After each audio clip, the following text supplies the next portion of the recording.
Good show. Well, go get over it. Pop out. There's one right there. Afraid of what I did.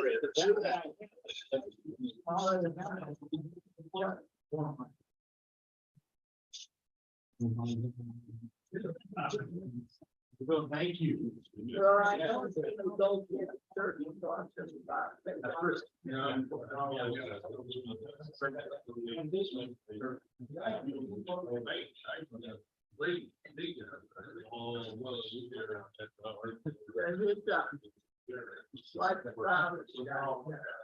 Yeah, I'm not gonna write my thoughts. No, go ahead. I wrote you down in your put you in there. Put that.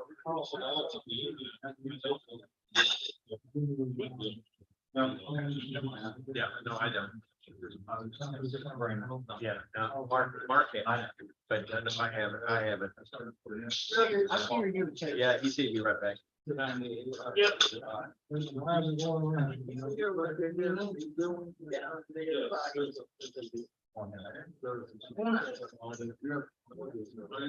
Oh, I guess we can start now. You kind of getting.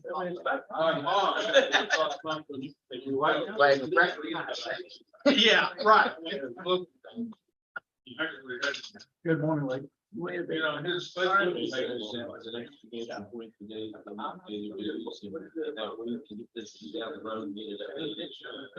want to do a PCL 5 and say you'd like to get,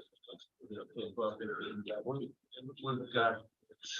There's probably I'm getting exact challenge to that 17 times that.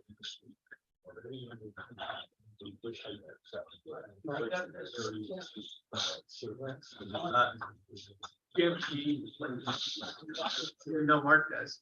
I will have it here this afternoon. Right now, I don't. You put that block. There's a block right there by the front door. There's a little block. Put that in the doorway, and that way it'll stay open. I'll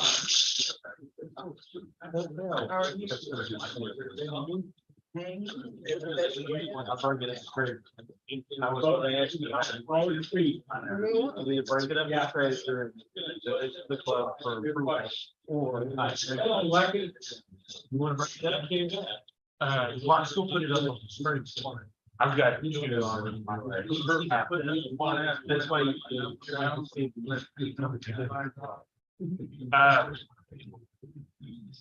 whoever does. Yeah. You're live in real hand. I don't know how to get this.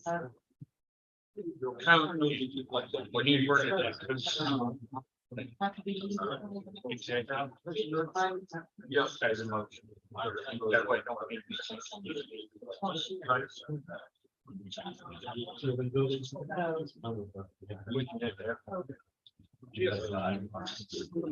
I've got some copies here about half a dozen. Somebody wants to. I know. Yeah.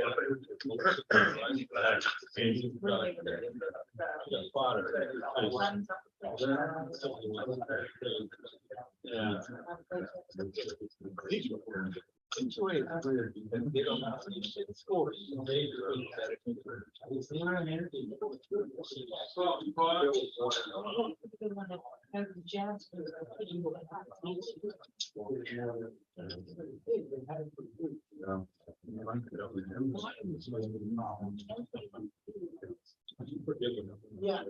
Right.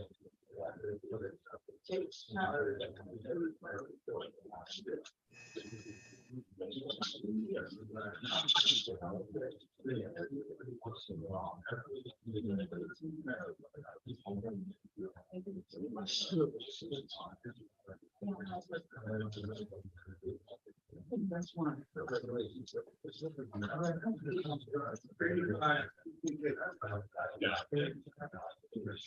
Bill goes by, sorry.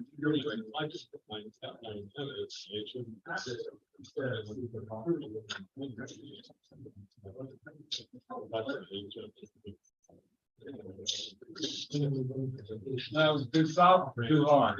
It is a really fun solution. It's great. Yeah. Yeah. Put a piece of. Well,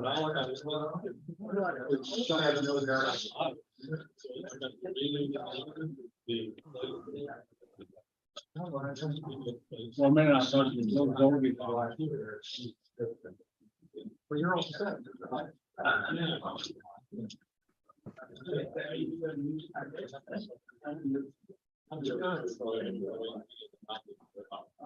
That's the money.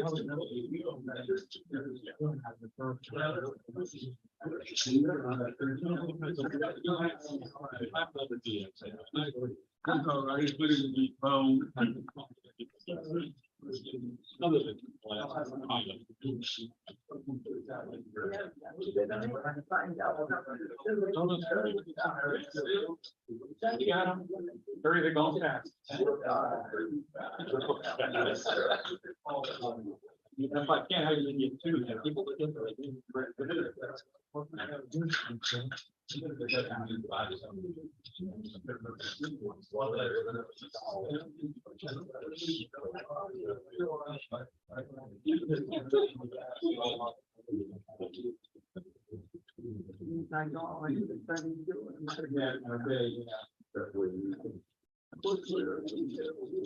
yeah.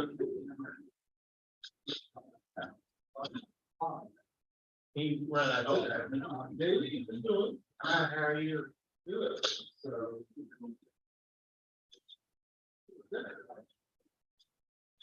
No, I'm dreaming.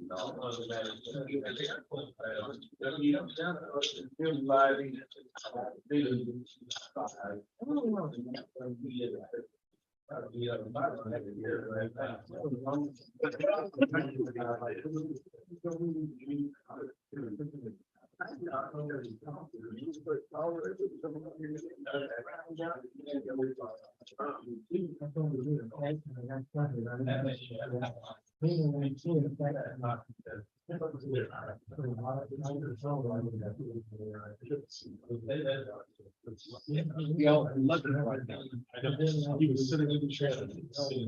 Oh, okay. Yeah, he ran the fight.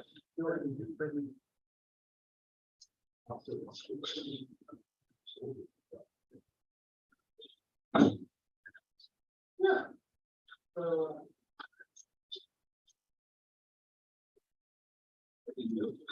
Yeah, it really is.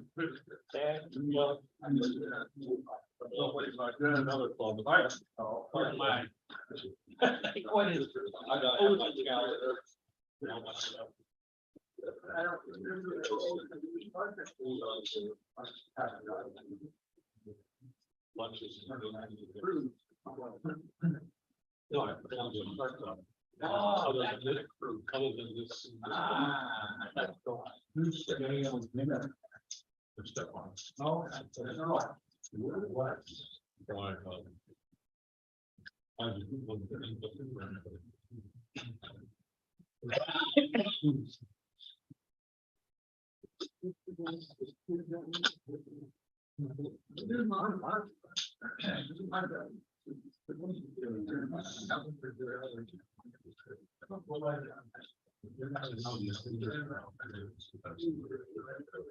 I put the one thing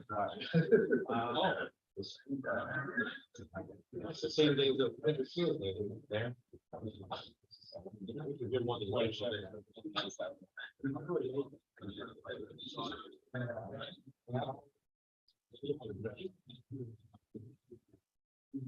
oh, okay.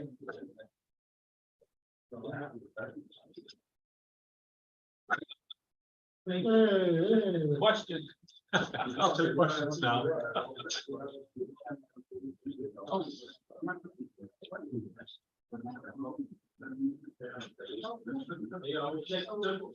Morning.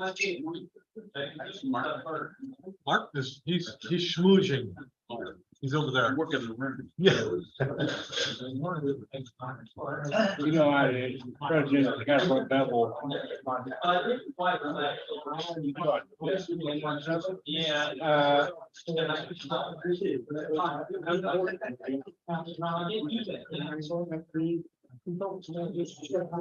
What is it?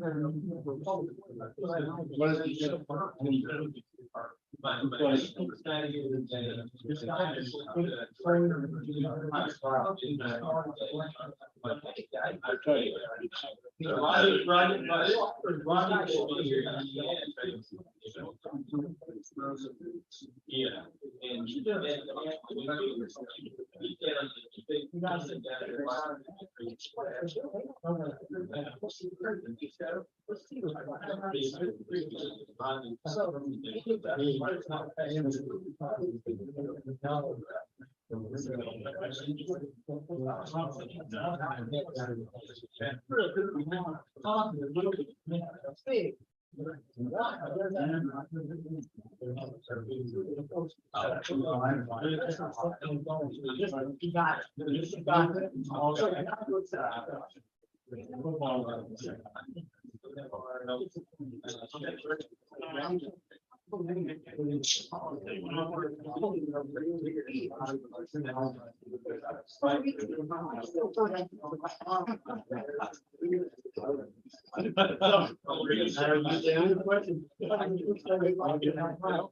That's why You didn't stay, did you?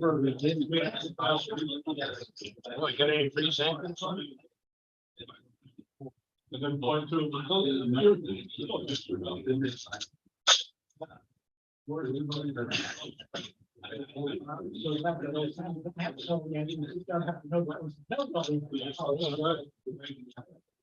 26, right?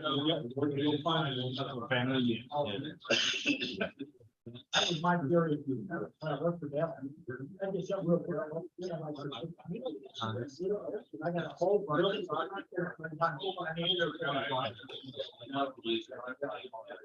It's not my my job is finding to know.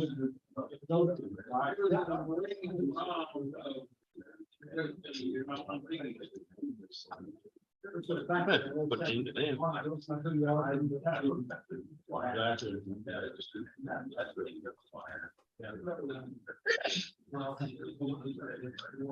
How are you? Good. How are you? Yeah. When you are.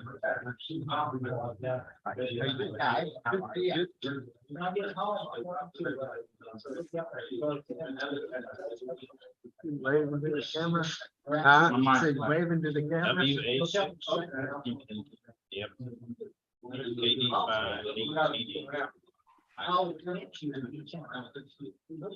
What's that again? Which one? Yours. WA6. DK.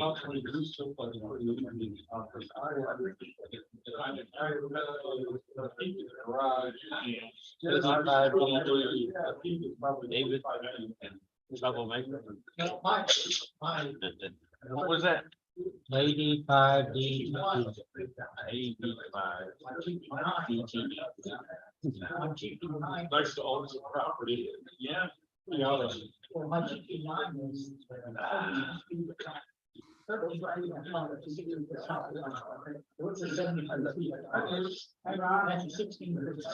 Yeah. All right. How come you didn't stay right?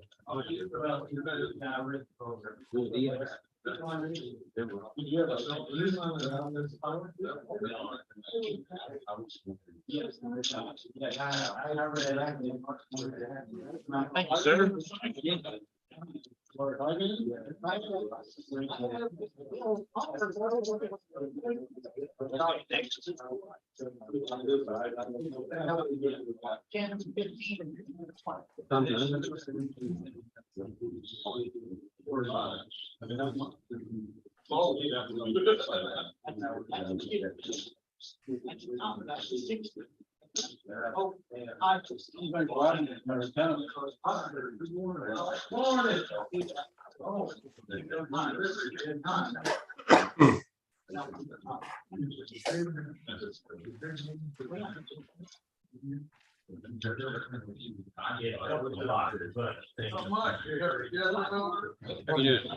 Do I?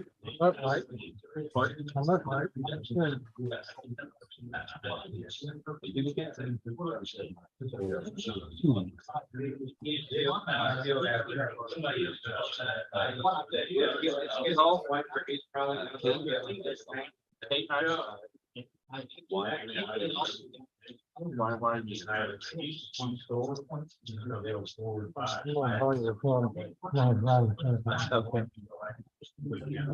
Morning. All right. They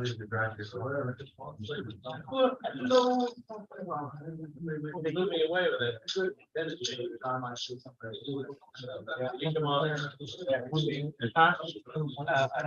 sure you're beginning to see people from David. That's coming up. It's kind of stupid. Set up a date. Yeah,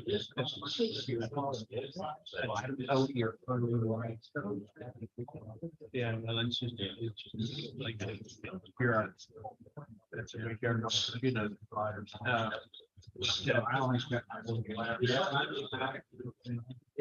I'm not even gonna bring it up to see here. I mean, us and Dave, we're gonna have to do that. Once we get all the information, it's you and I are actually two other guys. Once you know, you and I are Betty for it. From last year, there's the committee for it.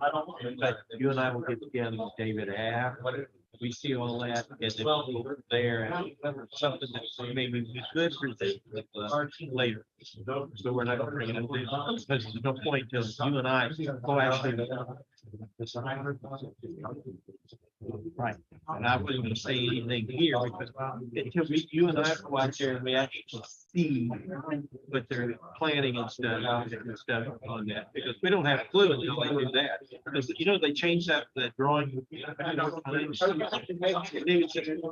got planned for anything for you to see. They can change the plan. You can't set up a room if you don't have to shape the room. They keep putting one foot. You really know the one foot back. So we're gonna let them do their thing, and they're done, and that's settled. Another thing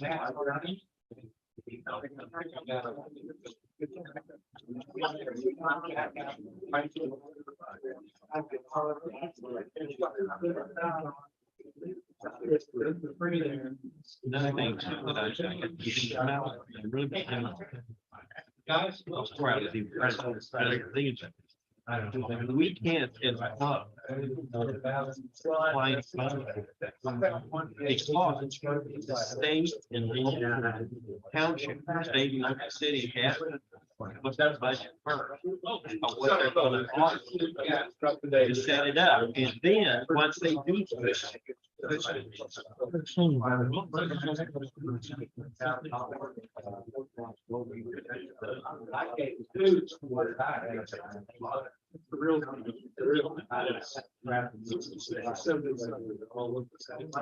So once that goes down the pipe, and we figure out everything that they've got, if there's something we can help, little something to add to it, then we'll do that at that point. I've been staying in the city, pay all that they're going to pay and set up a nice EOC, if that's what they want. And then we'll figure out what they left out the gap. Because David told me, he said, the point of offering anything until the city and the state say, this is going to offer you money first. The state has a department that takes care of all the EOCs, and they win when they said, well, they supply some, but it's a fill-in for what the city does. They offer, and then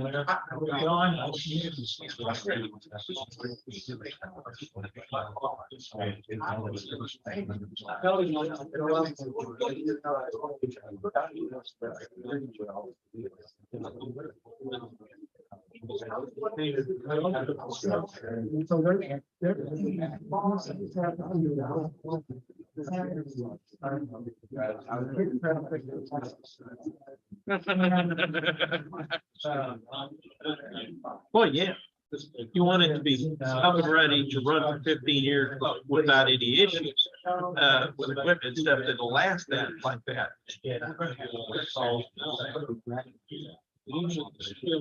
Which saves you room. So you don't necessarily have to have monster room like this size.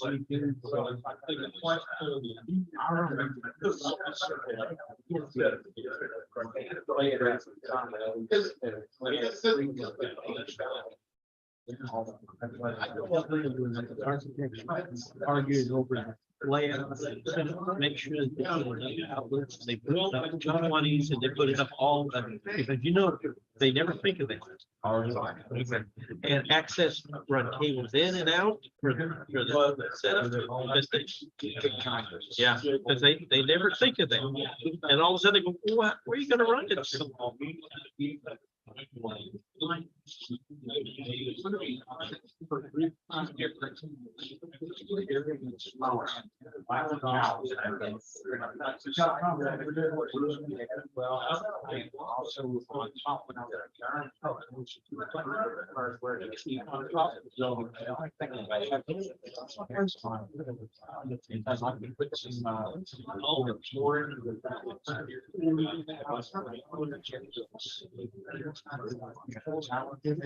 I've seen some work.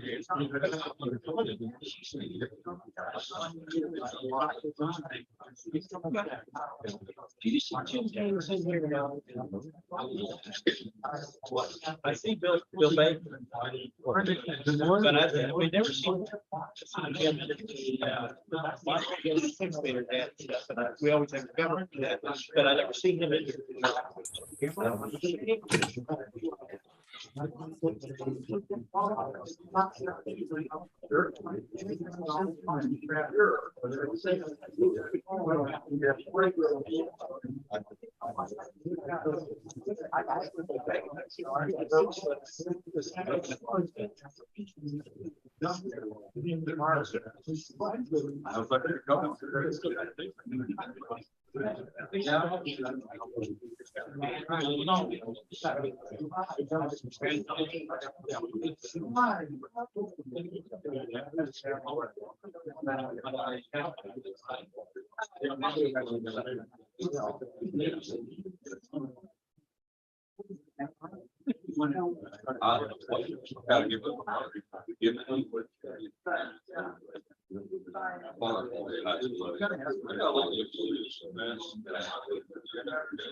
But they are really pretty much. And as he's going through the house, he wound up finding one that he didn't even know he lost. Because him and my brother always would make redundant real every time. And he's like, I don't even know what he was, because usually he does. Everybody follows me.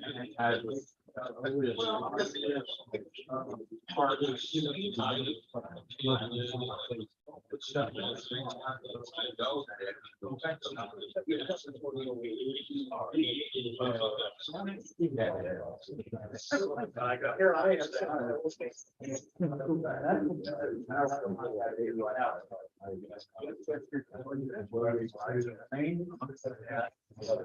or just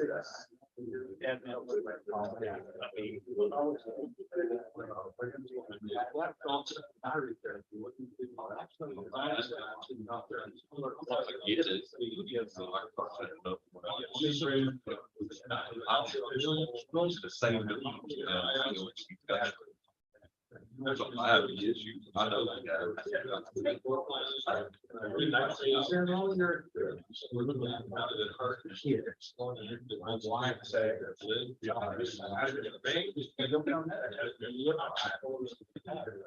I mean, like the problem is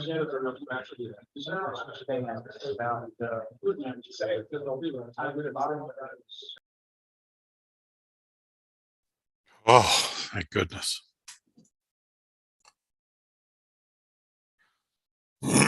Yeah, we're gonna go ahead and start. There you go. Welcome to the first meeting of 2023 for the SCARS Amateur Radio Club.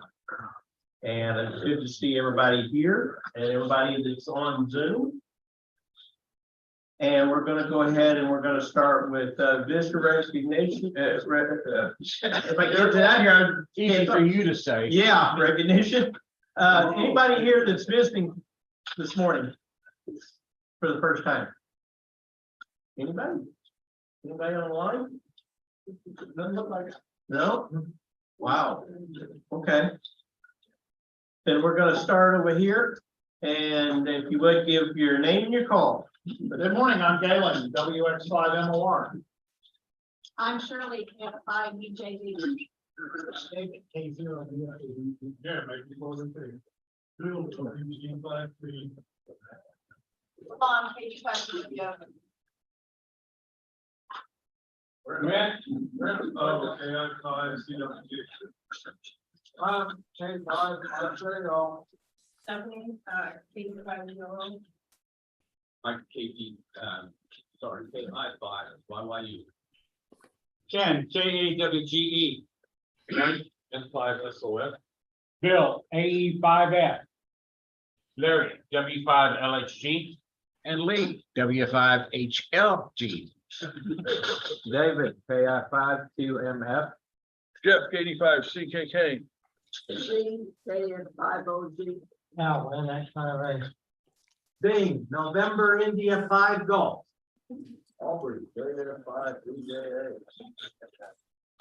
Alfred, N5, Alfred, N5, Patty, KF5. N5 BPM. Davey, KD5DGD. Denny, WV6 EKD. Chris, KX5AOC. Chris, K5JZN. And my daughter Harper. Mark, 0CALL. Mark, N5HZR. And I'm Mark, N5AZQ. And we've also got quite a list. We got Mr. Peter Laws. We've N5 got, UWY. Our guest this morning, Mr. John Robert Stanton. Our West N5AUS. We've got AESL, Al. AE5. AE5, excuse me. Thank you, Peter. We've got Stephen and Dave and Dwayne. And we've got Mike, Sam, Tom, and Terry. All right, quite a group this morning. All right, what I'd like to do at this point here is I would like to take a short pause to remember all the hymns that were silent key last year to now. So let's take a moment to remember all the silent keys that we lost last year.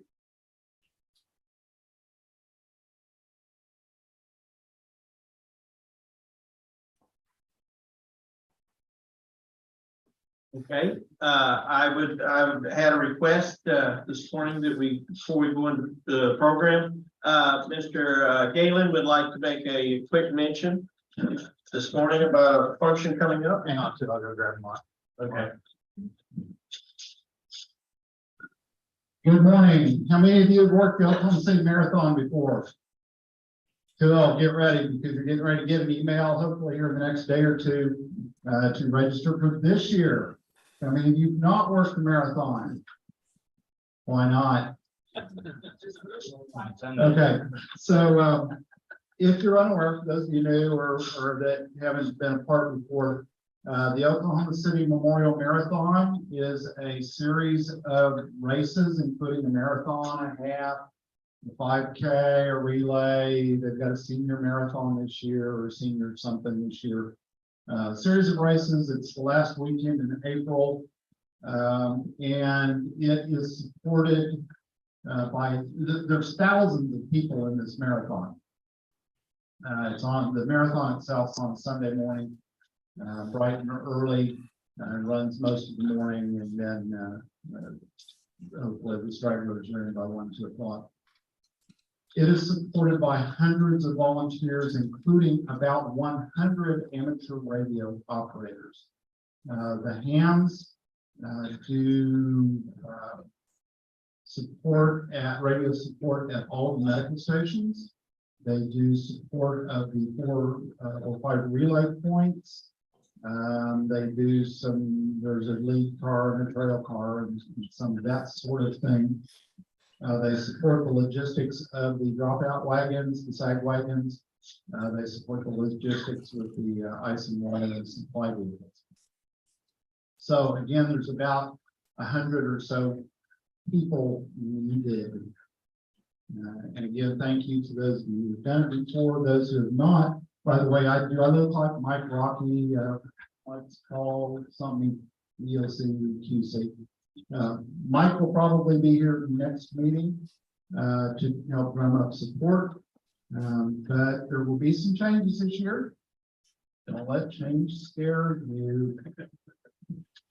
There will be some changes this year. We're back under the public safety unit. The last couple of years we've been under the actual marathon logistics people. This year we're back under public safety. There'll be probably an operator in with the ambulance dispatchers. There'll be an operator in police dispatchers. And then the other nets, some of the net logistics will change a little bit. Being under public safety, that means we're under the command system structure of the event. The communications section chief is John Love, who is the ComL for the city of Oklahoma City. Under that, he has the public safety side communications, the police dispatchers, fire dispatchers. Those guys are under a state qualified ComL, who is the ComL for IMSA. His name is Christopher Jenkins. There's an information technology service unit, and again, open city person of that. And this year there is an auxiliary communications section. That's where the hands go, and you're looking at the comment for that. So that's why I'm up here talking this morning. Mike had hoped to get the registration link out yesterday or last night. Didn't happen. Let me warn you. Let me give you 2 warnings. Number 1, it's a different registration form this year. Again, don't let that scare you. That had to do with the marathon folks. That wasn't what any of our doings. So it looks a little different. Don't let that scare you. They still ask for your name, your call sign, and your shirt size, and that sort of thing. But please, please, please. And one reason the link didn't go out last night is they're developing instructions for you. Please read the instructions and follow them.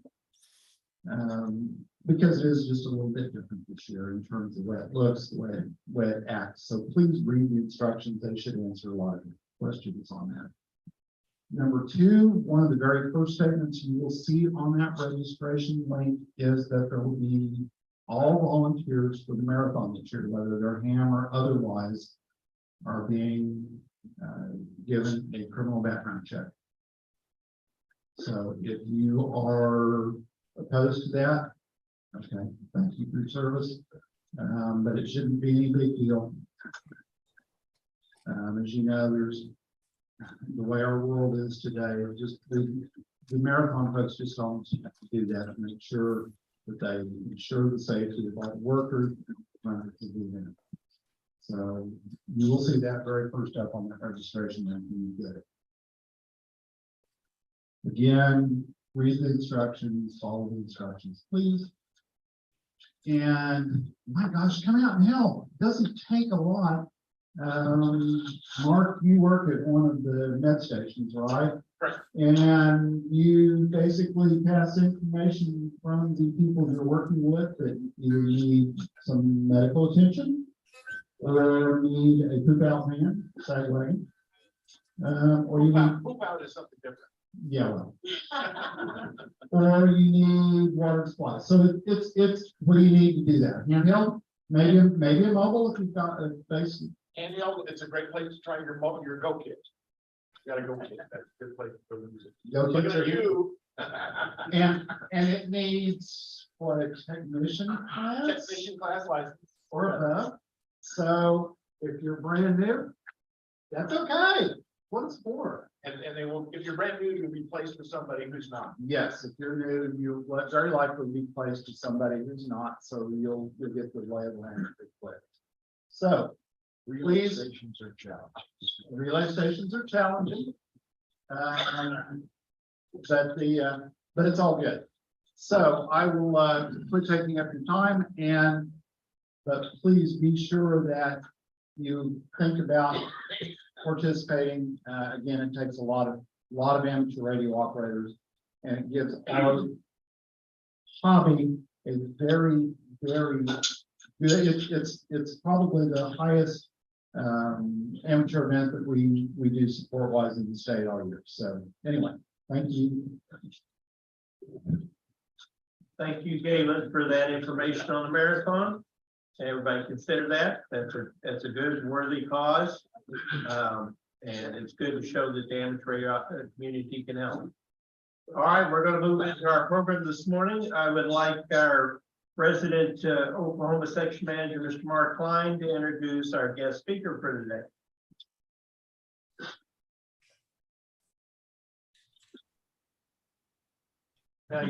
Now I can do it. Yeah, that's right. It's careful, it's recorded, John. John's on the screen here and probably on the screen wherever you're at. John is our West Gulf Division Director. He's an elected board member. All of you fine folks elected him 2 or 3 or 4 times, no, probably twice now.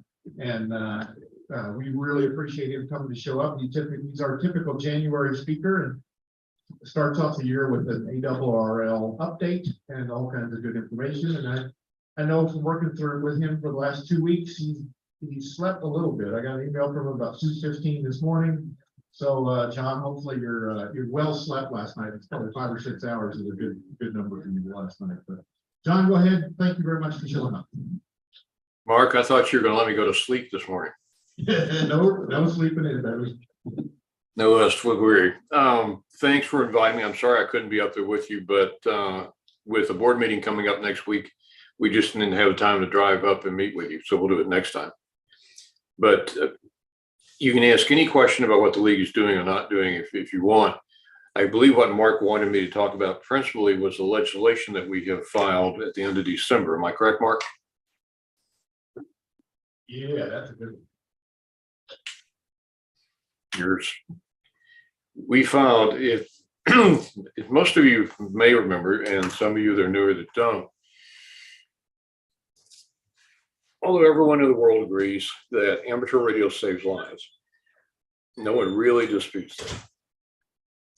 Although we've been around for 100 years, the growth of amateur radio is being limited by the increasing creation of private, well, let's call it residential developments, whether the plain unit developments, whether they are townhouses or single family subdivisions, all of which carry with them private land use restrictions, sometimes called conditions, covenants, and restrictions that limit uses of that property. Private land use restrictions have been with us for what, 200 years at least. They have been used in the past for purposes that are no longer socially acceptable. All of those unacceptable uses were at one point or another removed by either state legislatures or federal legislatures, and they were all removed in the interest of the public good. If you know your history, there are folks in the room, including my ancestors, who under these deed restrictions were prohibited from living in certain neighborhoods. People of certain religions have been prohibited from living in certain neighborhoods. National origin, race, all of these have been stricken because they were not in the interest of the public good. But there are other lesser, if you want to call them lesser, restrictions. It's America. Most of us are proud to be Americans.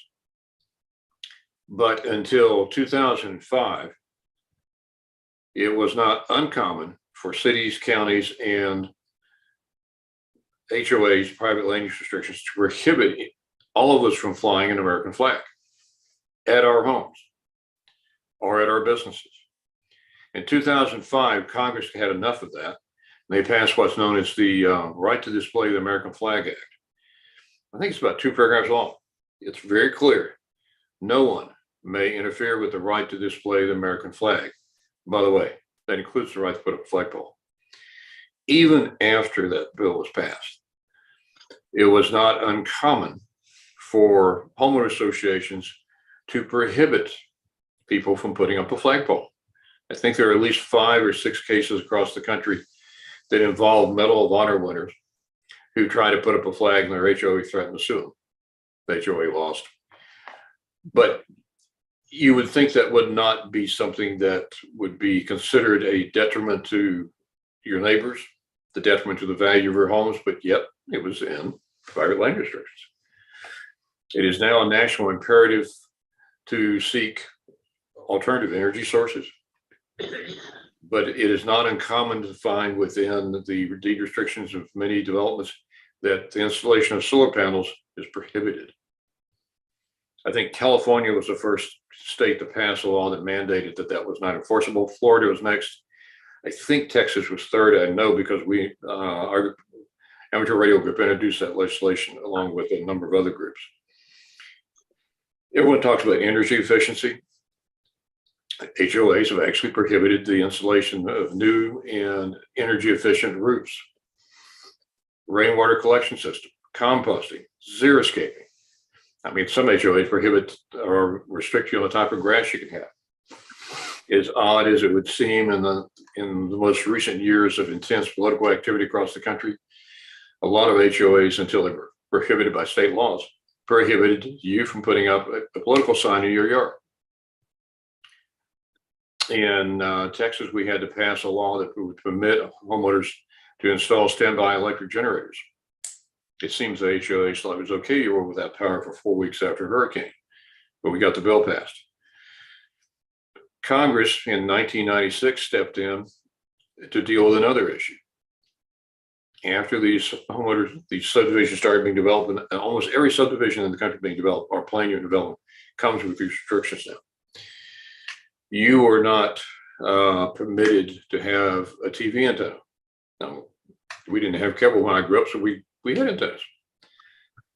There are companies that just figured out how to transmit video signals by satellite. You couldn't install a satellite dish. There are parts of the country that cannot receive or do not have cable to get internet. So you had to get it over the air. They prohibited antennas for that. So in 96, Congress, in amending the Communications Act of 1934, ordered the FCC to eliminate these restrictions. The result was what I've referred to as the over-the-air reception device rules. 47 CFR 1.4000. It's called the OTAR rules, over-the-air reception device. All of these restrictions dealt with video programming, the receipt of video programming. Because they dealt with video programming, amateur radio was not included in these rules.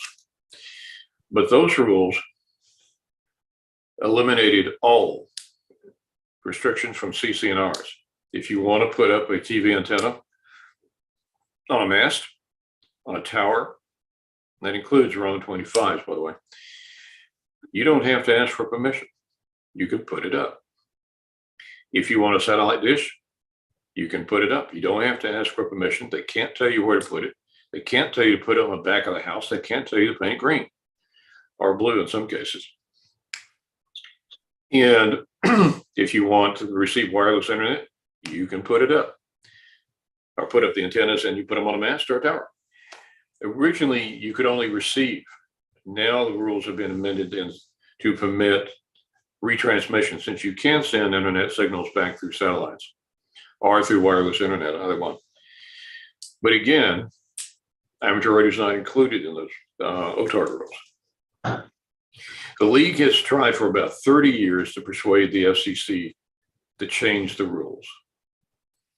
In 1985, when the OTAR decision was made, which directed that all cities and counties would reasonably accommodate amateur radio and could not preemptively limit height or number of amateur radio installations, or particularly towers, we've been trying to get the FCC to extend that ruling to private land use restrictions. Each time we have requested it, the FCC has declined to do so. The position of the FCC is that they will do that when Congress tells them to do it. Okay. Request understood. Now the request is being granted, or at least we're attempting to. We've been working, starting in 2014, in the centennial year, the board that was in existence then introduced a bill into Congress called the Amateur Radio Parity Act, ARPA. Its intent was to obtain a congressional extension of PRB1 to private land use restrictions. It wasn't the best bill, but it was a bill. The bill was reintroduced because though Congress sits for 2 years at a time. If you file a bill, in this case, January starts the 118th congressional session, it will last for 2 years. If you file a bill today and it's not passed within 2 years, it dies, you have to refile it. Well, the bill was refiled more than once. In January 2016, it went to a hearing before a congressional committee. Unfortunately, sadly, however you want to look at it, the people running the bill for us and our sponsor insisted that the bill be changed. The resulting bill was essentially written by the HOAs. By the way, the national association that represents these groups is called Community Association Institute, CAI. They're very good at what they do. They're very effective. Let's see, 2021 and 2022, they're running 2 lobbyists out of Congress, which costs money, by the way. They're very aggressive in what they do. They don't believe in making any changes, whether it's rational or not. I mean, keep in mind, they oppose the right to display an American flag. They oppose flagpoles. They oppose solar panels. They oppose rainwater collection systems. And in some subdivisions where we've appeared on behalf of amateur radio operators, they really wanted to kick the amateur radio operators out of the neighborhood. Another story for another time. But that bill was so badly modified that had it passed, it would effectively eliminate amateur radio across the country. If you want to get into details, we've got written analysis on the bill. We'll be happy to share them with you. But in 2019, the control of the board shifted, and those who had been opposing what we viewed as the effort to sell amateur radio down the river, we directed our congressional sponsors to withdraw the bill, and it was withdrawn. The board then made a decision that we should continue with the effort in that we should draft better legislation and find sponsors to pass it. From 2019 to 2020, we were working on a redraft of legislation that would be stronger and more effective for amateur radio. In 2020, the board passed what's known as Minute 51. When a board passes a resolution, it's not called a resolution, it's called a minute. I didn't create it, they did. But Minute 51 directed the Legislative Advocacy Committee to finish the draft of the bill and find a sponsor. And I'm chairman of the Legislative Advocacy Committee and have been privileged to be that for a couple of years now. There are other members right now of the committee, and before we talk about the bills, let me tell you that you need to, if you get a chance, thank them for their efforts. This is not a one horse shop. It takes the effort of multiple people on the board and the committee to do it. Tom Abernathy, W3TOM, who's now a retired Atlantic Division director. He just retired recently. The former New England director, Fred Hopengarten, K1VR. By the way, Fred is a brilliant author, brilliant attorney. He is the author of the intended zoning book that the league sells. And Fred is co-author of the bill with me. We can talk about that more in a minute. Lee Cooper, who's the West Gulf Vice Director, W5LHC. And we've also been privileged to have our FCC counsel, David Siddell, K3's ZJ, working with us on this. So all of these folks have worked diligently to come up with a bill that will protect all of our interests. We have been searching for years since 2020 to find a sponsor. It's not difficult to find someone who will file a bill for you. That's not worth the paper it's printed on. What's important is to find someone in Congress who believes in what you are trying to do, who believes that the relief you're seeking is important and should be granted. Someone who will not just file it, but someone who intends to pass your bill. We were fortunate in the spring of 2022 to find such a sponsor, Congressman Bill Johnson. He is the congressman for the eastern part of Ohio. He is a retired Lieutenant Air Force Colonel, spent 26 years in the Air Force, worked with Special Operations Command. He's been working, he and his staff, to whom we give a great deal of thanks, as legislative director and his chief of staff have been working with us along with the congressman for the past year to come up with language that we as a group believe we can pass, that grants the relief everyone wants to see. The amount of work involved has been fairly intense. Like I said, it's taken a year. We finally reached the language that we think will work. And by the way, it's not just us.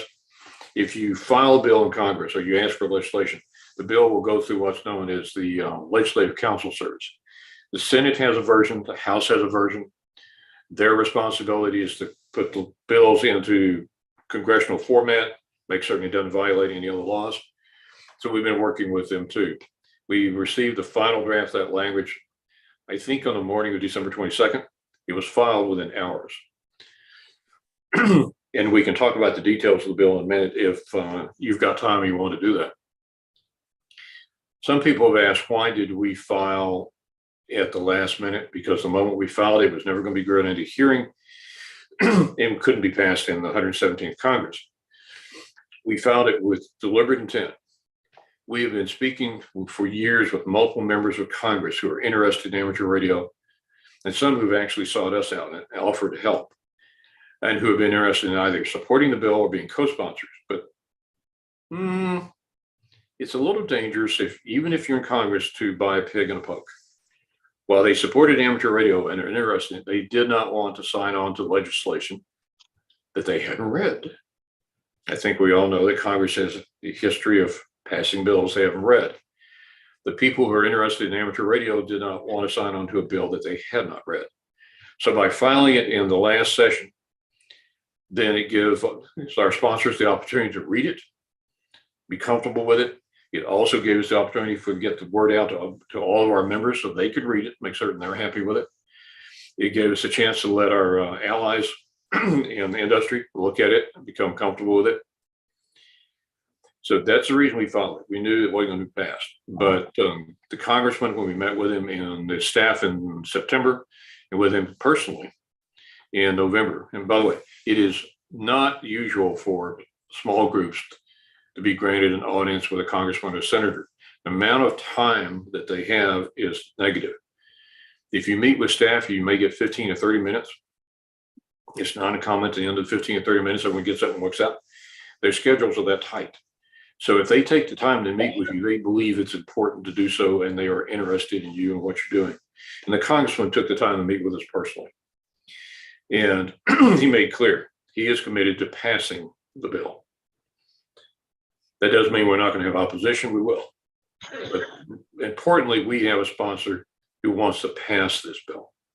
Actually, when we were in Congress in DC in November, we had some other congressmen call our lobbyists and say, we want to meet with you. We want to talk to you. Because they said, we have active amateur radio operations in our state. We think it's important. We will probably pick them up as co-sponsors once the bill's refiled. It'll be refiled at sometime in the next week. So right now they're still picking chairman for the committees. They're picking members for the committee. It's not final. Once they get all the members selected for each committee, they've got to decide who's going to be on committee staff, who's going to be on the particular congressman's staff, and then they're going to set the schedule for the committee. So this is going to take a while. It's one reason Congress meets for 2 years. So that is the primary bill. It's called HR 9670, House Resolution 9670. When it's refiled, it'll get another number. And we'll tell you what it is. We don't know what it is yet. There's another bill that was filed, HR 9664. That was filed by Debbie Lesko. She is a congresswoman out of Arizona. By the way, her husband is also an amateur radio operator. That bill was designed to deal with the FCC's lack of movement. The league has filed a number of petitions with the FCC to improve or modify our rights. One of them deals with the extension of technician privileges. One dealt with the removal of the symbol rate. The symbol rate application has been there since 2014. It's getting a little long in the tooth. We've met with Congress. David Siddell, I mentioned to you, our FCC counsel is a superb attorney. He was attorney to one of the commissioners on the FCC at one point. He's worked at the FCC. He's worked at Congress. He actually at one point was a lobbyist. If we wanted some of the representatives of the FCC, I don't think we could find anyone better. We've met with them. We've talked to them. We've pleaded with them. We're not having any success in getting any of these amateur radio matters moved. So, okay, if we can't get the FCC to do it, we go to Congress. So Congresswoman Lesko agreed to file the bill. It's simple. It says to the FCC, you will remove the symbol rate. You will impose a 2.8 kilohertz bandwidth. We don't expect any opposition to it, and it may result in the FCC actually moving that procedure, that proceeding forward. It's up to FCC. Those are the two pieces of legislation, the most important of which, of course, is in terms of direct benefit to each of us in this audience, it's private land use legislation. And I can keep talking about this forever until Mark have enough sense to mute my mic. But why don't I stop and let everyone else ask questions if you have any about what we're doing. Anything about Congress and how this is done. John, Tom Webb, WA9AFM. Yes, sir. Okay, we found support in Congress. What support, if any, is there in the Senate? Two separate houses. That's not meant to be overly simplistic. We have not filed a bill in the Senate, and we won't. We'll probably run it through the House first, get it passed, and then move it to the Senate, and then not only just move it to the Senate, we'll refile the Senate. The answer to the question was, what support do we have? Excellent support. We've got several senior senators, senior in terms of seniority, senior in terms of positions on critical committees that have been supporting us for some time. And the two senators I'm thinking about also have been working with us on another matter we can talk about, which is the attempt to eliminate amateur radio secondary rights on 3 gigahertz. We'll cover this and then we'll go to that because that's extremely important. It's very dangerous to us. But they have been sponsors of the previous bill, the ARRL bill. It's our understanding they will support this bill. But all this is a matter of procedure. Where do you start? We're starting in the House, but they are going beyond helping us with the bill. They're helping us attempting to help us with the FCC. There's skip ahead a moment. There's another piece of legislation we may file. If any of you have been following what the Forest Service has been doing, in 2018, Congress passed the Farm Bill of 2018. Why does the Farm Bill affect amateur radio? Because Congress told the U.S. Forest Service to start recovering cost for administering communications facilities in national forests. AT&T, Verizon, radio broadcasters, and amateur radio have installations in national forest. Forest Service held a notice of proposed rulemaking in December of 2021. In it, they proposed to impose a $1,400 per year fee on every communications installation. That will wipe out almost every amateur radio installation in the country. The league filed opposition to it. The Forest Service hasn't made a ruling yet. We talked to the chairwoman of the Senate Agriculture Committee, now retiring Senator Stratton, and her staff, and she asked the Forest Service not to impose the fee on amateur radio. The last we heard, there had been no response from the Forest Service to the chairwoman of the committee. You need to think about that. She's the chairman of the committee that determines what your agency does. And they didn't respond to her. Senator Lujan out of New Mexico on that committee, in fact, the entire New Mexico delegation, sent a letter to the FCC, to the Forest Service saying, do not impose an amateur radio. The entire delegation, Democrat and Republican, and Idaho did the same thing. Do not impose it. I believe there are a number of state officials out of Michigan who also sent letters. So far, there's been no response. So if that fee is imposed on amateur radio, we will be filing a bill in Congress to remove that fee against amateur radio. Now let me stop and go back to, we'll talk about, I believe your question, Tom, was about the Senate. We're in good position with the Senate right now. Though when ARPA went through the Senate last time, it was stopped principally by Senator Nelson out of Florida. He's no longer there, but he wasn't actually alone. There were some other senators who were standing with him to prevent the passage of an amateur radio bill. They are still there. So this is not a free walk in the park. But the senators that are behind us, the ones last time, Senator Wicker was one of our strong sponsors. Senator Blumenthal was a strong sponsor. We expect that they will be so in the future. They have been very, very active on our behalf with the FCC. We're very proud of having both of them as our sponsors. We're fortunate to have both of them as sponsors. Did I answer that question well enough, Tom?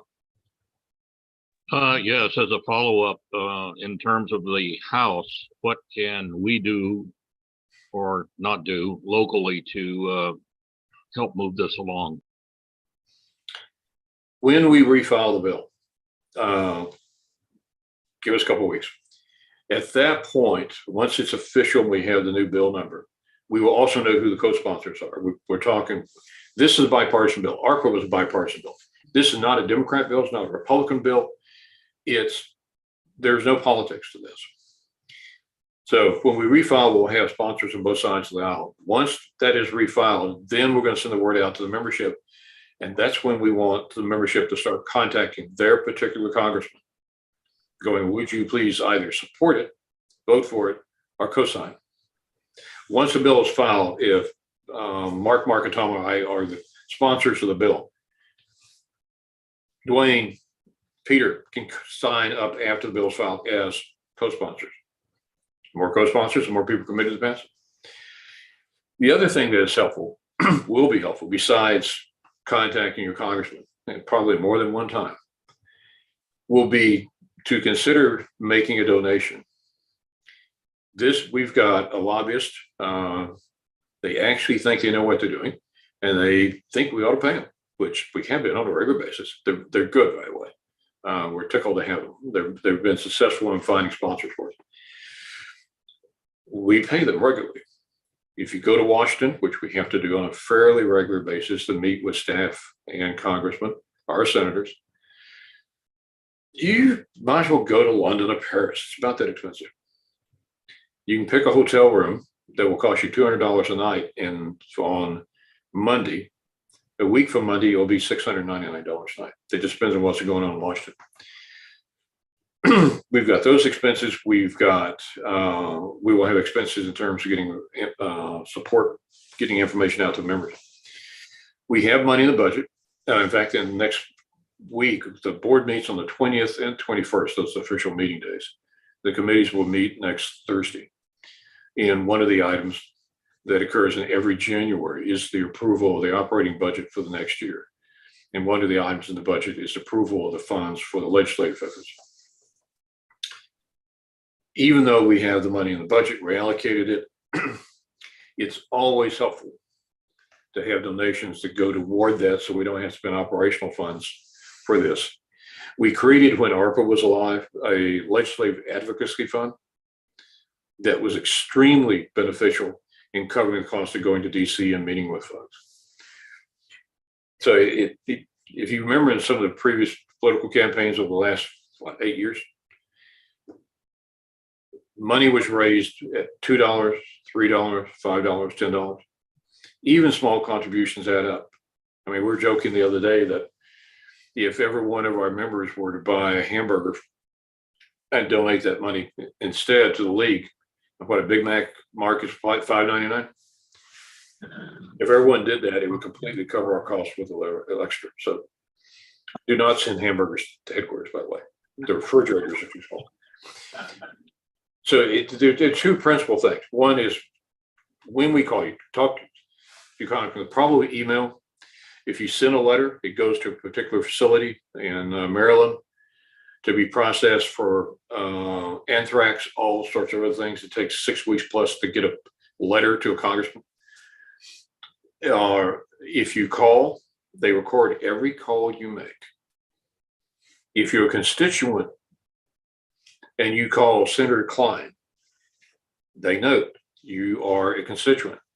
If you're not a constituent, they'll note it anyway. But the strongest support, the people to whom they look, are constituents, because you vote. You also can make donations to their campaign. You're important. It's not that they don't have any respect for others. It's just people up there run for Congress or the Senate because they think they can do something good. But in order to get there, they need two things: money and votes. So constituents calling in count. You don't have to call, you can send an email. We'll give you the address to send emails. We may, as we do with ARPA, actually let you print out or sign up for a letter, and we'll print the letters and deliver them. We can hand deliver letters to a congressional office, and they don't go through an anthrax facility. And until they get enough sense to keep our lobbyists and us out of Congress, we can hand deliver. So that's where we'll go. We'll ask you for help. It was very, very effective last time. You would think that I'm the guy sitting in the back of this room listening to this. What difference does it make whether I send a letter or make a phone call? It makes all the difference in the world. Elections recently have been decided by 10 votes, 20 votes, 30, 50 votes. Every voice counts. So you may think you're just the guy or the girl in the back of the room. You're not. You're the guy and the girl in the back of the room who may make a difference. So it counts. I'll give you a short example. Some of you've heard it before. I ran the legislative program in Texas. We were having a problem with a committee in one year. There were 27, I think, what they called wireless communication device bills. Translate them as cell bills. They were identical. Had they passed any one of them, it would eliminate the operation of mobile amateur radio in the state of Texas. In the previous session, we had persuaded a Senate committee to acquire the language favorable to amateur radio be included in those bills. Next session, when they refiled, they ignored the Senate directive. We had been attempting to meet with the chairman or the members of that committee to ask them to include the language. Had no success. So David Woolley was director at the time, I was vice director. On Thursday afternoon, before the, I believe it was Monday hearing, we sent an email out to the entire, all three sections in Texas, and asked everyone to send either a fax, gave everyone the language, or make a phone call with the message. Please call these committee members and the chairman's office and ask them to include the language. Everybody did. We went down to the chairman's office. I think it was Monday morning or Tuesday morning, whenever the hearing is going to be held. We walked into the chairman's office and the phones were ringing and everybody was busy running around. There's this tall, very lovely lady in the back holding a sheaf of papers about an inch and a half thick. We asked to speak to the chief of staff. She was the chief of staff.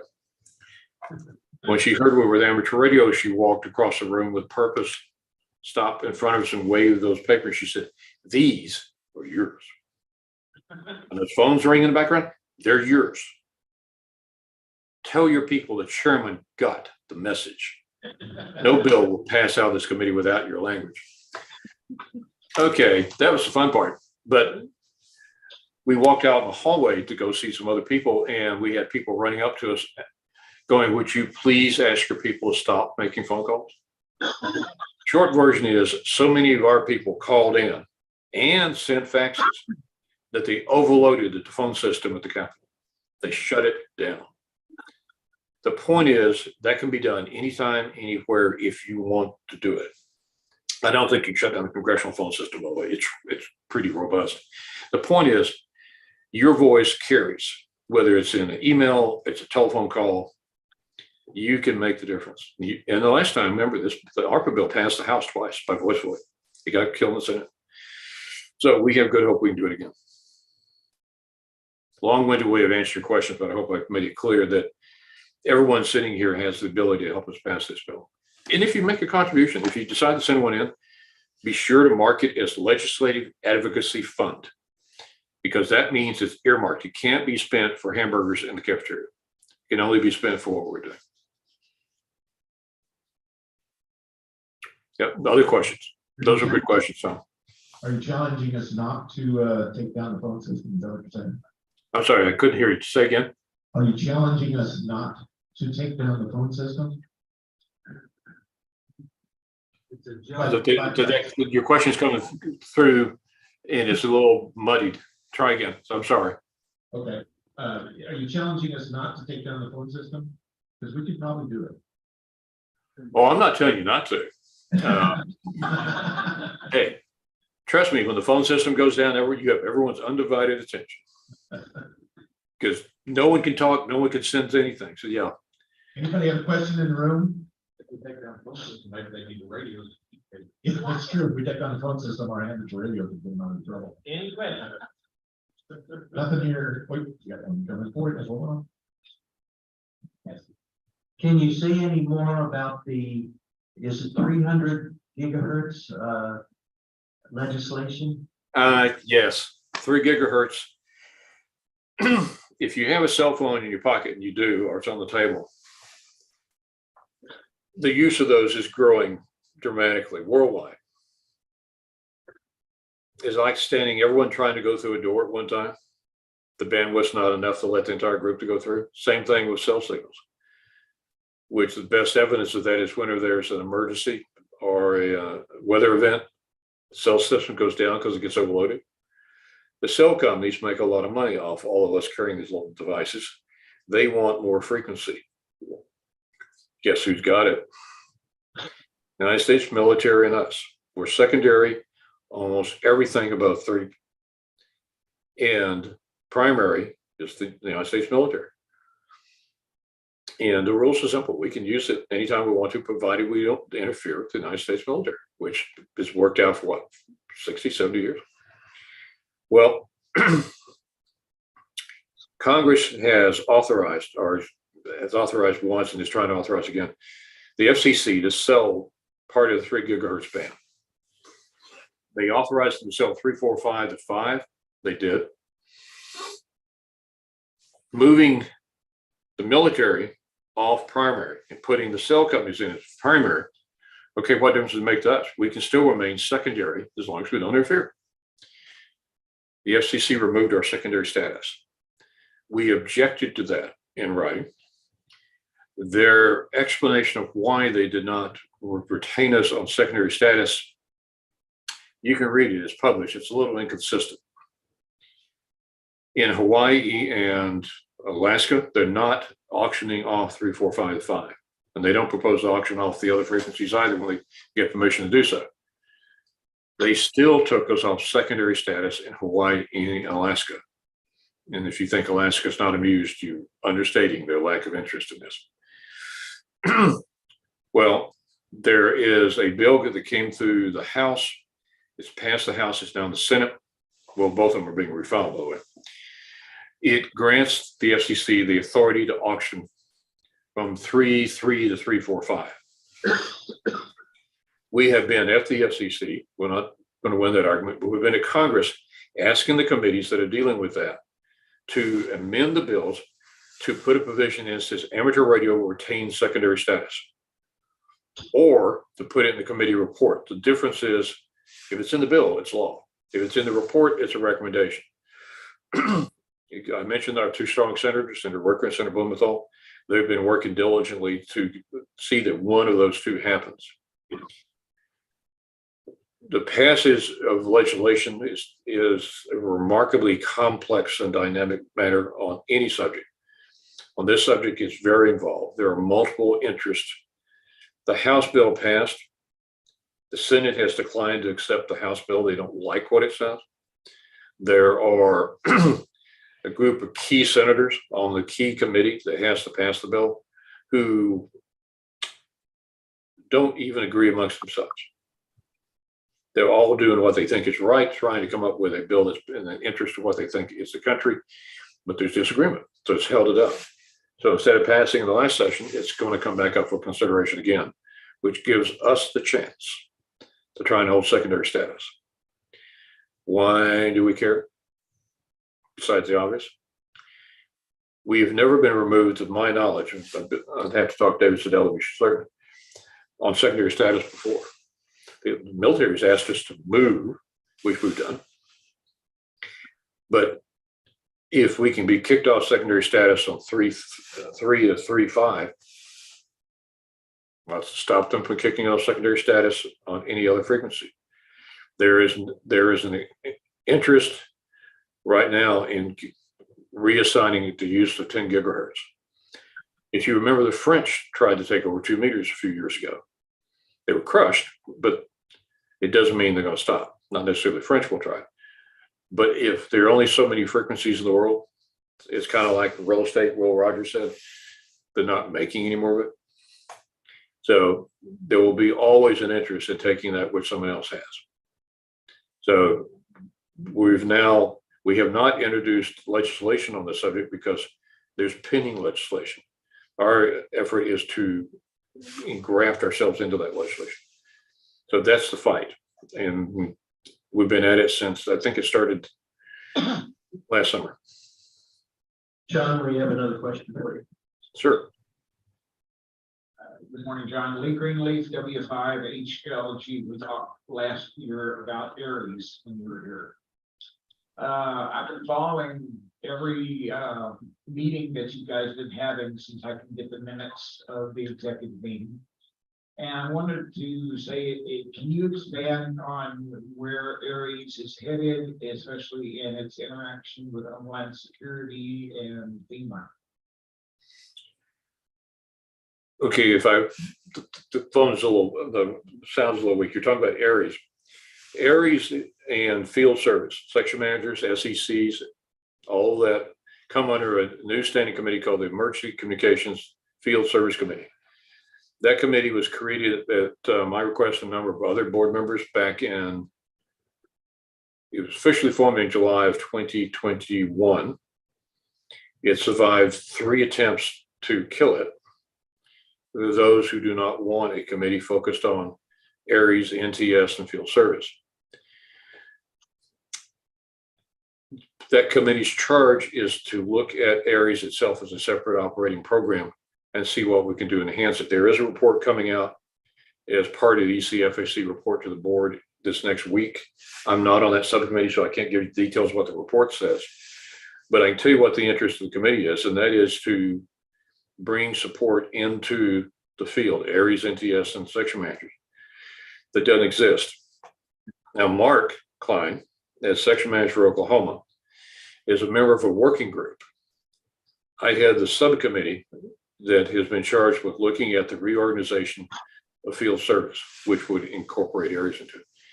The purpose of reorganizing is to make it work better and get support for the section managers. Mark, who do you report to legally? Technically nobody. If I heard you, you don't report, you don't have any authority over you. I have none, yes. That's been the intent of the league for what, over 100 years, I think.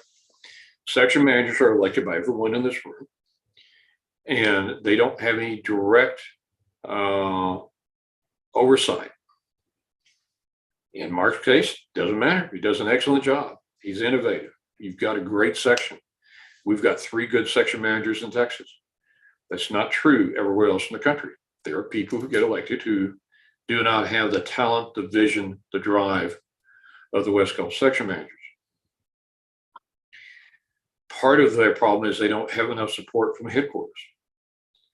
But in terms of, you think everyone's got a boss? The boss for the section manager are the people sitting in this room. If Mark needs help with something, he has no legal basis to ask me for that help. And even though I'm division director, I have no direct ability to grant, except on a personal basis, that help. Now, within the West Gulf, we're an operating unit. 4 section managers work with Lee Cooper and myself. It's a group effort. We don't have a problem. That's not necessarily true in other divisions. It doesn't work as well.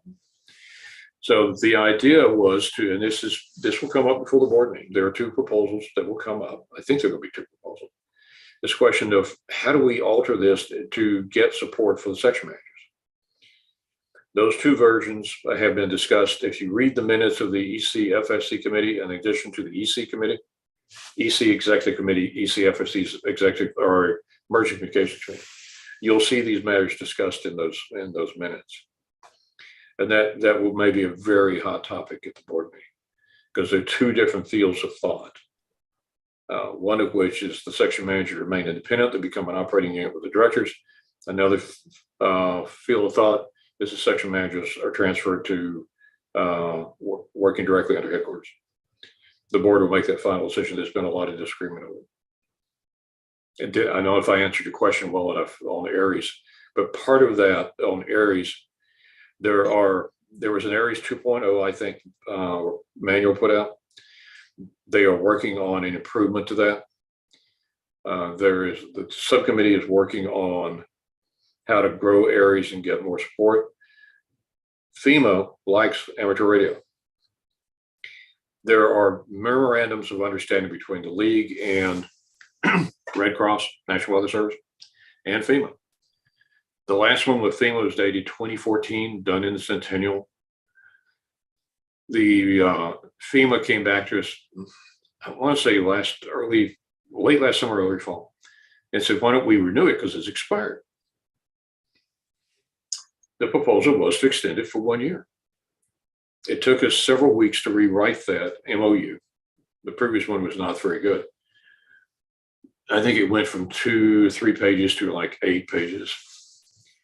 When we sent it to FEMA, they were so excited over the change and what we're proposing that they asked if they could make a big change in it. They asked if they could extend it from 1 year to, I think, 5 years. FEMA likes amateur radio. We've met with them in meetings in DC. They believe that we are an important component of emergency response. So the question is, how do we strengthen ARRS? How do we get more support into the field? There are a number of proposals out of ECFSC that I don't think will be acted on at this board meeting, but they are on a list. I think Lou Cooper has been keeping that list. We've got about 50 things to do, and a significant portion of those is how do we bring more support to ARRS. So a lot of what happens with ARRS will be in the future, because we're having to reorganize so much, because for decades, ARRS was not a high point of interest at headquarters. We're trying to change that.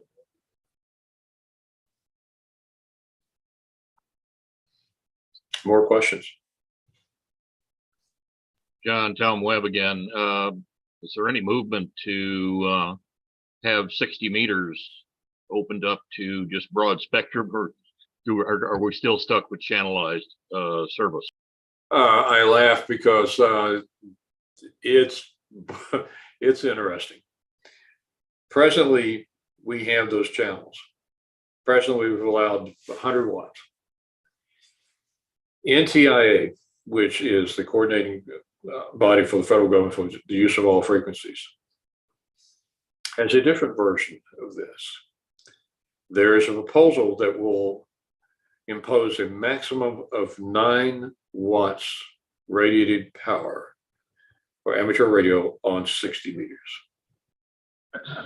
There are also proposals, I think, to take away some of the channels. That hasn't gone anywhere yet. We're proposing it. It's been kind of languishing in the background, fortunately. There was a counter proposal that we would increase the amount of power we could use on 60. That is not going to go anywhere. We're trying to hold at 100. If you want to ask why they want us at 9 watts, the official version is it's in the best interest of the use of the band. The retiring Atlantic director, Tom Abernathy, and I were at a luncheon in DC, and we had someone from NTIA who will remain anonymous for this discussion. And we had Tom and I were asking the question, why are you trying to reduce it to 9 watts radiated power? Because that means we're not going to be able to talk to our neighbors. And 60 meters, as we all know, is extremely effective. And it works well around the world. He hedged for a good part of the conversation, and finally, we kept pushing. And we said, look, we're not interfering with anybody. We're responsible in the use of it. He said, you are. But he said that you've got some rogues who are showing up running what is obviously not 100 watts. He said, we don't know exactly what they're running, but it's not anywhere close to 100. It may be close to over 1,000 watts. He said, when they do that, they wipe out everyone else. He said, you're not supposed to be primary, guys. So we kept pushing. And he said, let me put it another way. He said, you're not the only users of that frequency. And yes, it works superbly well around the world. And there are people with whom we do not want you to interfere. At that point, the question was, would any of these people have initials that have only 3 letters? There was a large grin. He went, I am not going to answer that question.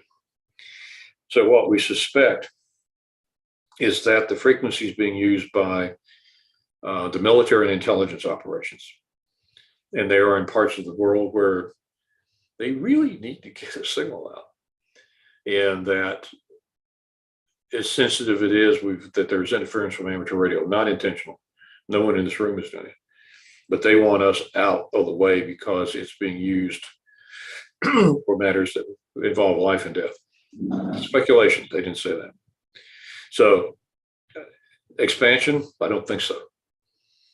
We've managed to hold our own for the moment, but NTIA and others are not backing off. Hopefully we can keep them from imposing 9 and keep what we've got.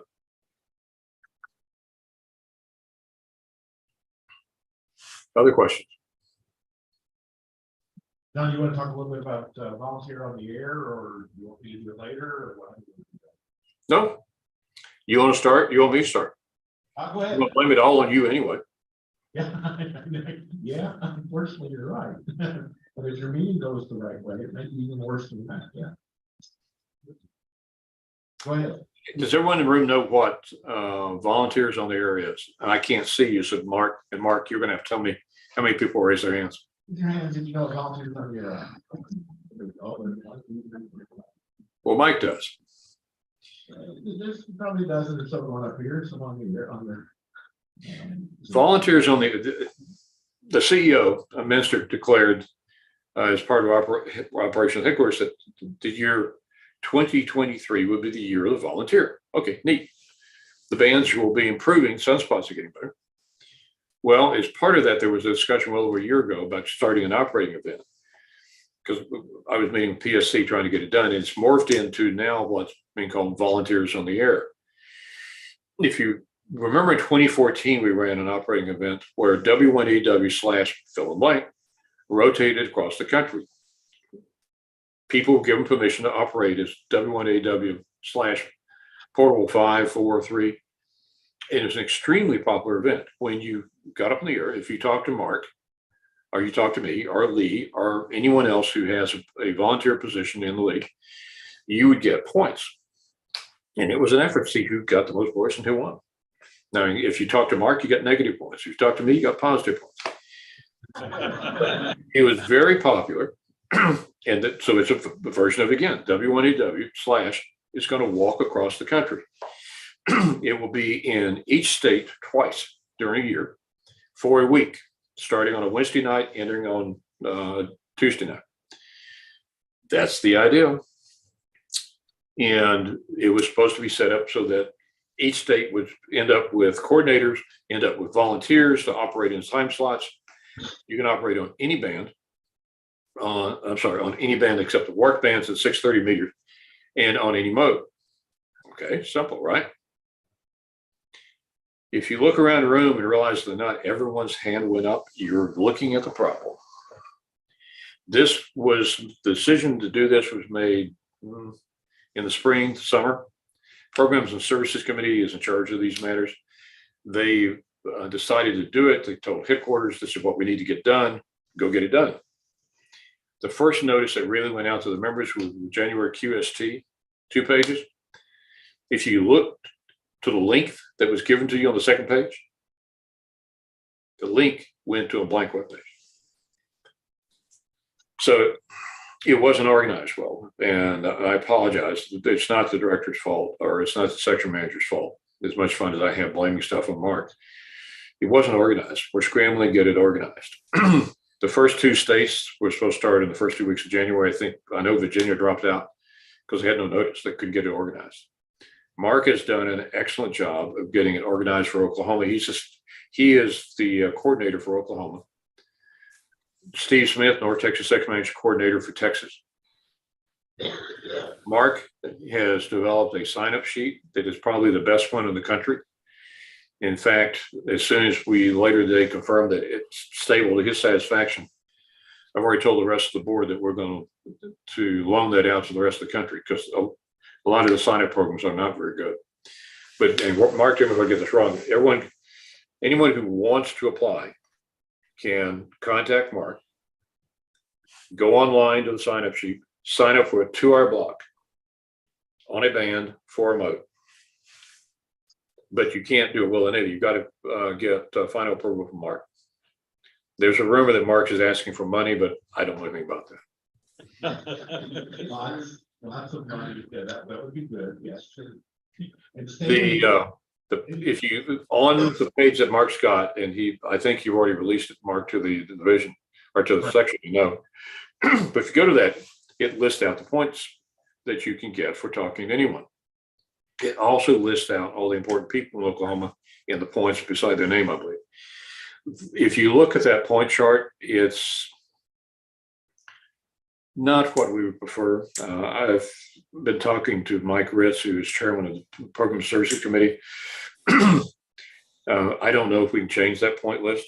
It wasn't drafted by PSC. It's the old 2014 list. We're going to, I believe Mike intends to bring it up at the PSC meeting next week to see if we can alter the points. You'll note that employees at headquarters have more point value than people in the field. And it's my personal opinion that everyone in the field is more important than the employees. If you look at life members worth 2 points. I'm sorry. People who are life members put up a lot of money to be a life member. They're truly dedicated to the league. They ought to be worth more than 2 points. And really, Mark ought to be worth more than negative 100 points. But so it's just beginning to pick up steam, even though it's not as well organized. It will be organized probably within a month. Oklahoma's on the 25th, starts on the 25th, Mark. Right. Which means there'll be Oklahoma stations subject to Mark getting them signed up.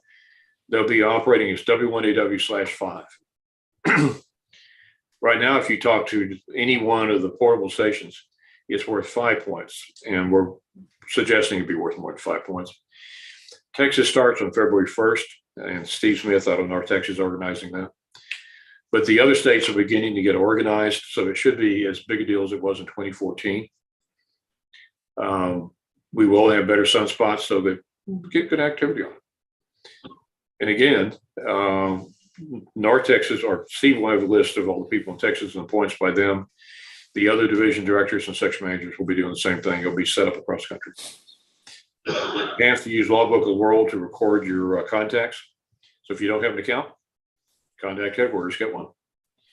And it's supposed to automatically add the points into your account. Yeah. The leaderboard that should have been up months ago is not up yet. It's on my screen. You forgot to have the little guy with the shovel, the animated shovel, like it's 1992. You're right. And I am a life member. So am I. So, and it's embarrassing. We agree. So it should. 2014 was hugely powerful. We think it will be again once we get it set up and running. There are people already operating, are making contacts under volunteers in the air. They're not necessarily contacting W1AW stations because they're not up, but they're contacting each other. It should be a good event. And we don't have time yet, but when, particularly when Texas rolls around, we did it the last time. And Mark can do this if you want to. We would put a number of people in the room with badges. So if you hit one station, you would pick up 5, 6 people, get all the points at one time. But that's the event. Yes, and we'll talk about it later here, but appreciate the overview. Anybody else have any further questions or follow-up online or in person? It's quiet here, that's good deal. Anything else, John, that you wish to add that you want to go on? Mark, you know better. You're asking a lawyer who makes his living talking if he wants to keep talking. I mean, that's dangerous. No, I think we've covered the important topics. The board meeting is next week. Any number of things may and will happen. I'd be happy to come back and tell you what the board did or didn't do. Okay, we got one more question here. It's not a question, it's a comment. I had occasion to contact ARRL, WAS, and DXCC. It was a whole complete turnaround from the past. The people were so friendly, courteous, and cooperative. And I think some kudos need to go to whoever's helping to the street accord. We've been making a good effort trying to get the new CEO to do it, making an effort to see to it that when members call, they get a quick response and that people have a better attitude. And that's been paying off. We've got some people up there that have been there a long time. They enjoy it, and those are the ones you're talking to. They will be very helpful. I'll pass the word on that. Somebody said nice things. Yeah, fire that person. Good God. Anything's possible.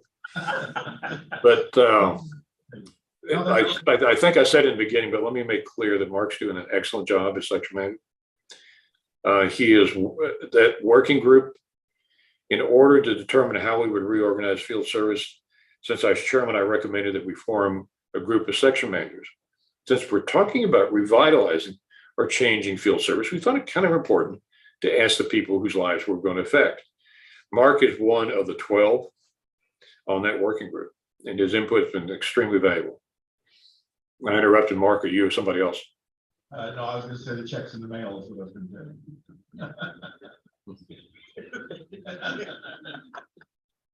And yes, Mark's check asking me to say that clear, by the way. But if you've got questions about anything, my email is n5aus@n5aus.com. If you go to QST, my phone number is listed there. So if you got questions, call. If you want to complain, call Mark. If you want to say something good, call me. Works that way every day. Thank you very much. It does.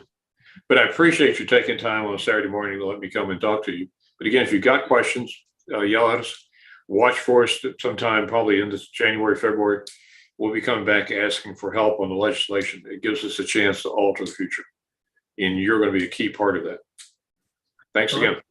Let's thank John for being here this morning and giving us a wonderful update. Thank you, sir. We appreciate it. And you want to stay the meeting or not, or go to sleep? Your choice.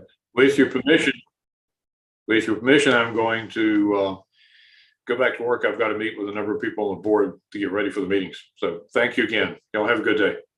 All right. Well, we're going to take a 5-minute break, and then we're going to go into the regular meeting. One thing before you go on a break, there's a nice lady in the back that has badges, and we'll be happy to take your badge order. So if you're one of those folks that has no stinking badges, Stephanie can take care of you in the back. And she does a wonderful thing. Last time we were here was pretty pandemic. Long time.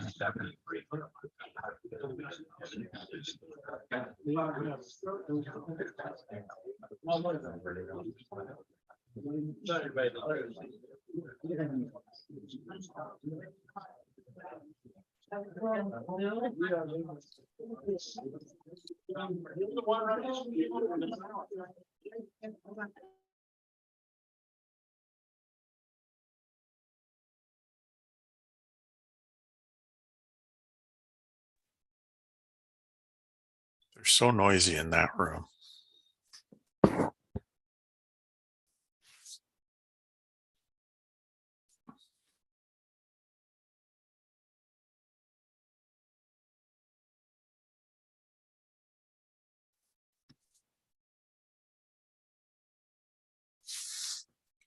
Sam, can you hear me?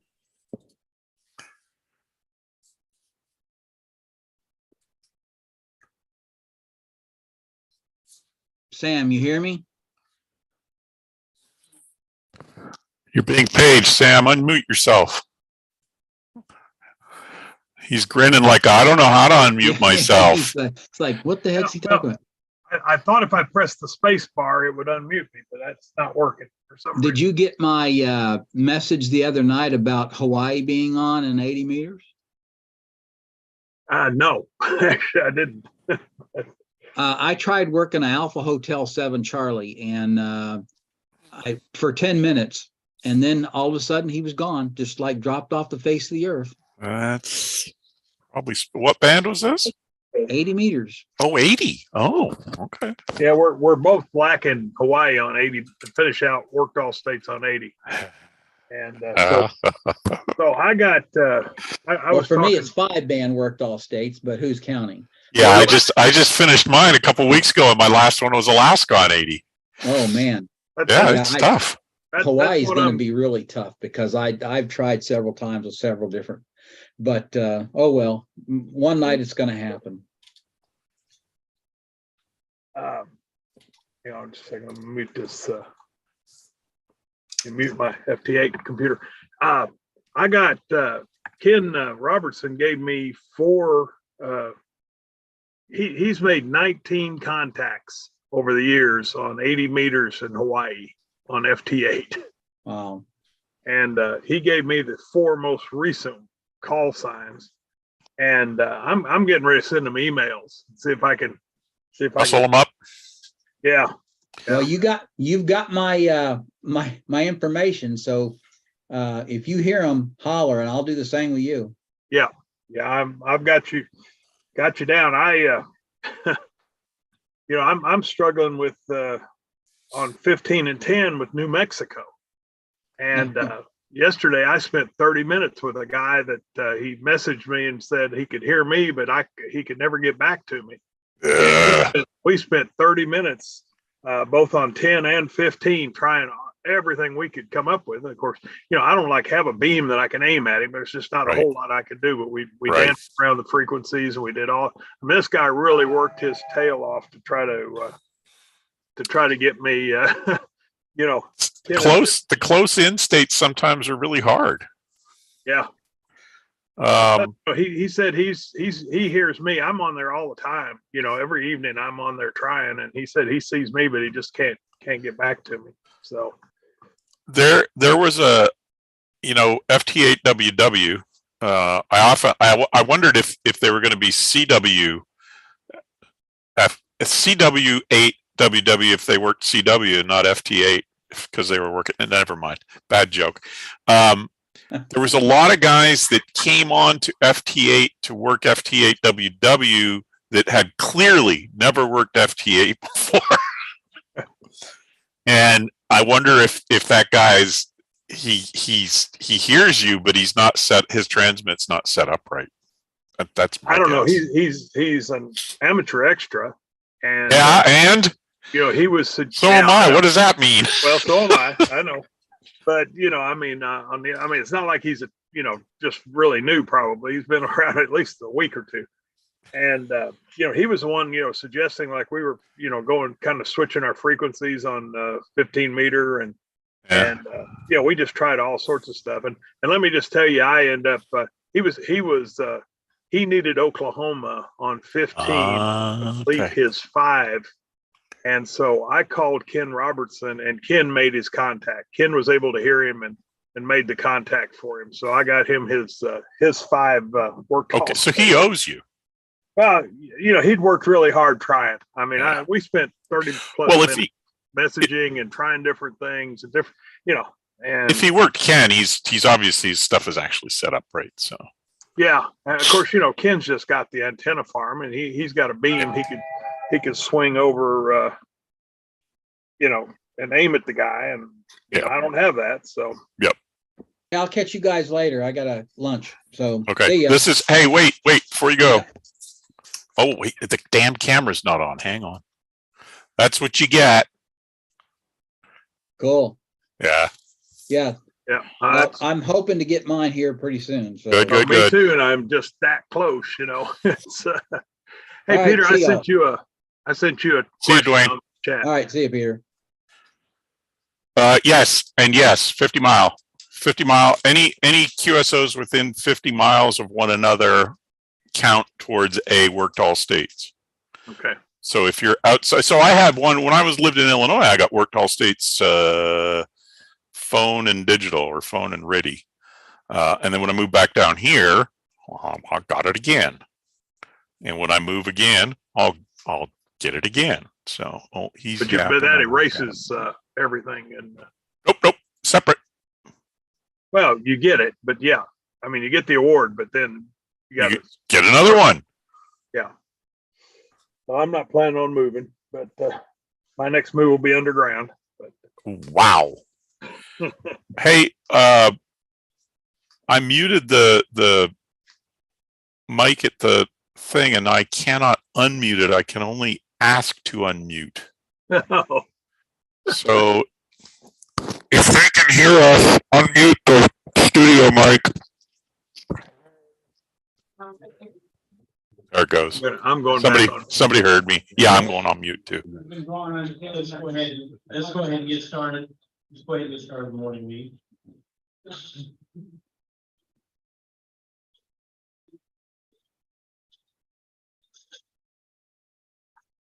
The meeting minutes from the last meeting that we have is online at w5nor.org/minutes. And they're taken by our club secretary, Chris. And if you have any questions on anything, you can ask them about it, or you can email them about it.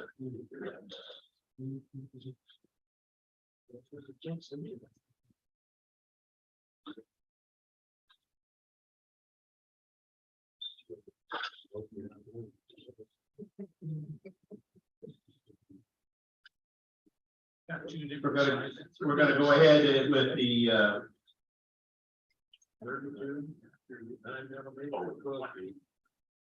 the financial report, and that's by our treasurer, Larry Goodwin.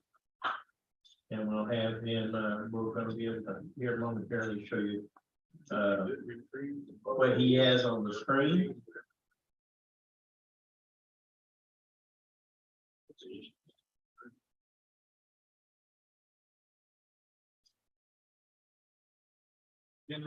Yep.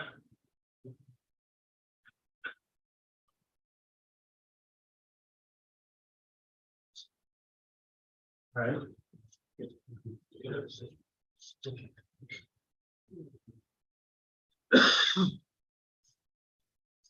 So December profit loss, basically we had several members join, brought in $400 there. Expenses, trying to think what Christmas party was the biggest expense with the donation for the tip. So net income was $248.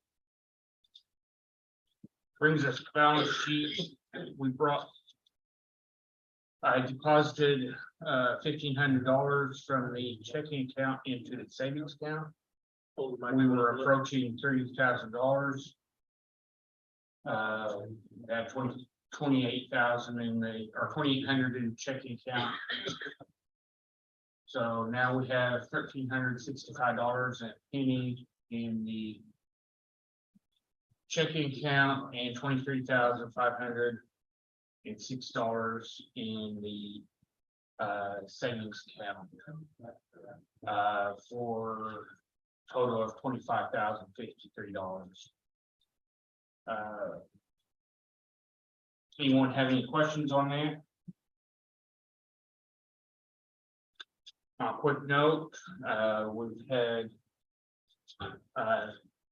right at 50 people have paid memberships that has been processed. There's 17 People that have paid through PayPal this week. That will be processed at the end of the month. So we've got about 70 people that have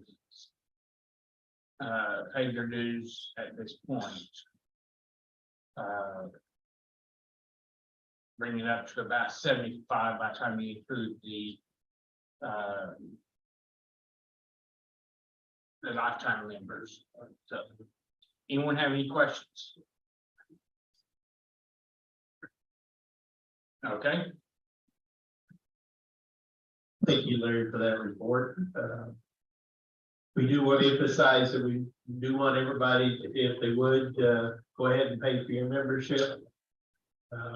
That way we can go ahead and Larry can get the membership roll up to date and online. So if you ever need to get in and find out somebody's email address or a number if you want to call them, you need to talk to them or something, that would be online and it would be up to date. That's pretty helpful that comes up online and shows you all that information. I have a question. Yes, Will the password for the membership roster be similar to it had in past years? Yes. yes, Will that be brought up to date? it will be brought up to date here probably by the end of the month, first of the month. We'll get it brought up to the new year. And everything else will stay the same that it has always. Okay, good question. I'm gonna give a quick field day report. We do have a field day coming up here in January, winter field day. And it's January 28th and 29th. We're gonna set up 3 stations again. And we'll have now our digital station, we cannot use FTA. We're gonna use JS8 call for our digital portion of it. We'll have SSB station, maybe multiple, we'll see. And CW. Right now, we were doing pretty good on digital and SSB. We really need participation in the CW setup. We need at least 2 or 3. The more, the merrier. It helps when you're running a full 24 hours. And we've worked real hard this time around to come up with a way to make it where it's not a lot of interference between stations. So we'll see how that works. We do have our summer field day coming up in June. And we want to make sure that you plan that out and plan ahead for that. We always do a bigger setup for that, and we try to come up with all kinds of ways to have fun for that. Winter field day can be a lot of fun too. We'll have food, drinks, and our whiskey. No, sorry, that went on the list. Forgot that. I'm sorry. But anyway, that's where we stand on the field day report for this at this moment. I'd like to ask our section manager, Mr. Mark Klein, if he'd give us an ARRL update for local here and any club activities that you'd like to pass on to us. Woo, get it going. We got a lot of good stuff coming for the year. Got a lot of good stuff coming up shortly. First off, we got. Pardon? I can hear you. You can't hear me. There. Is it better? Yes. Okay, we got a lot of good stuff coming up shortly. First off is Hamfest. We will have our full component of Hamfest this year. All 5 have got their hoop in a group and they're up and running, which is Elk City coming up in March, first week in March. Then we go to Oklahoma City July. A big change, those of you that may have attended Enid's in the past, it is not official, which means we don't have paperwork yet on that group. They're going to move their Hamfest to September.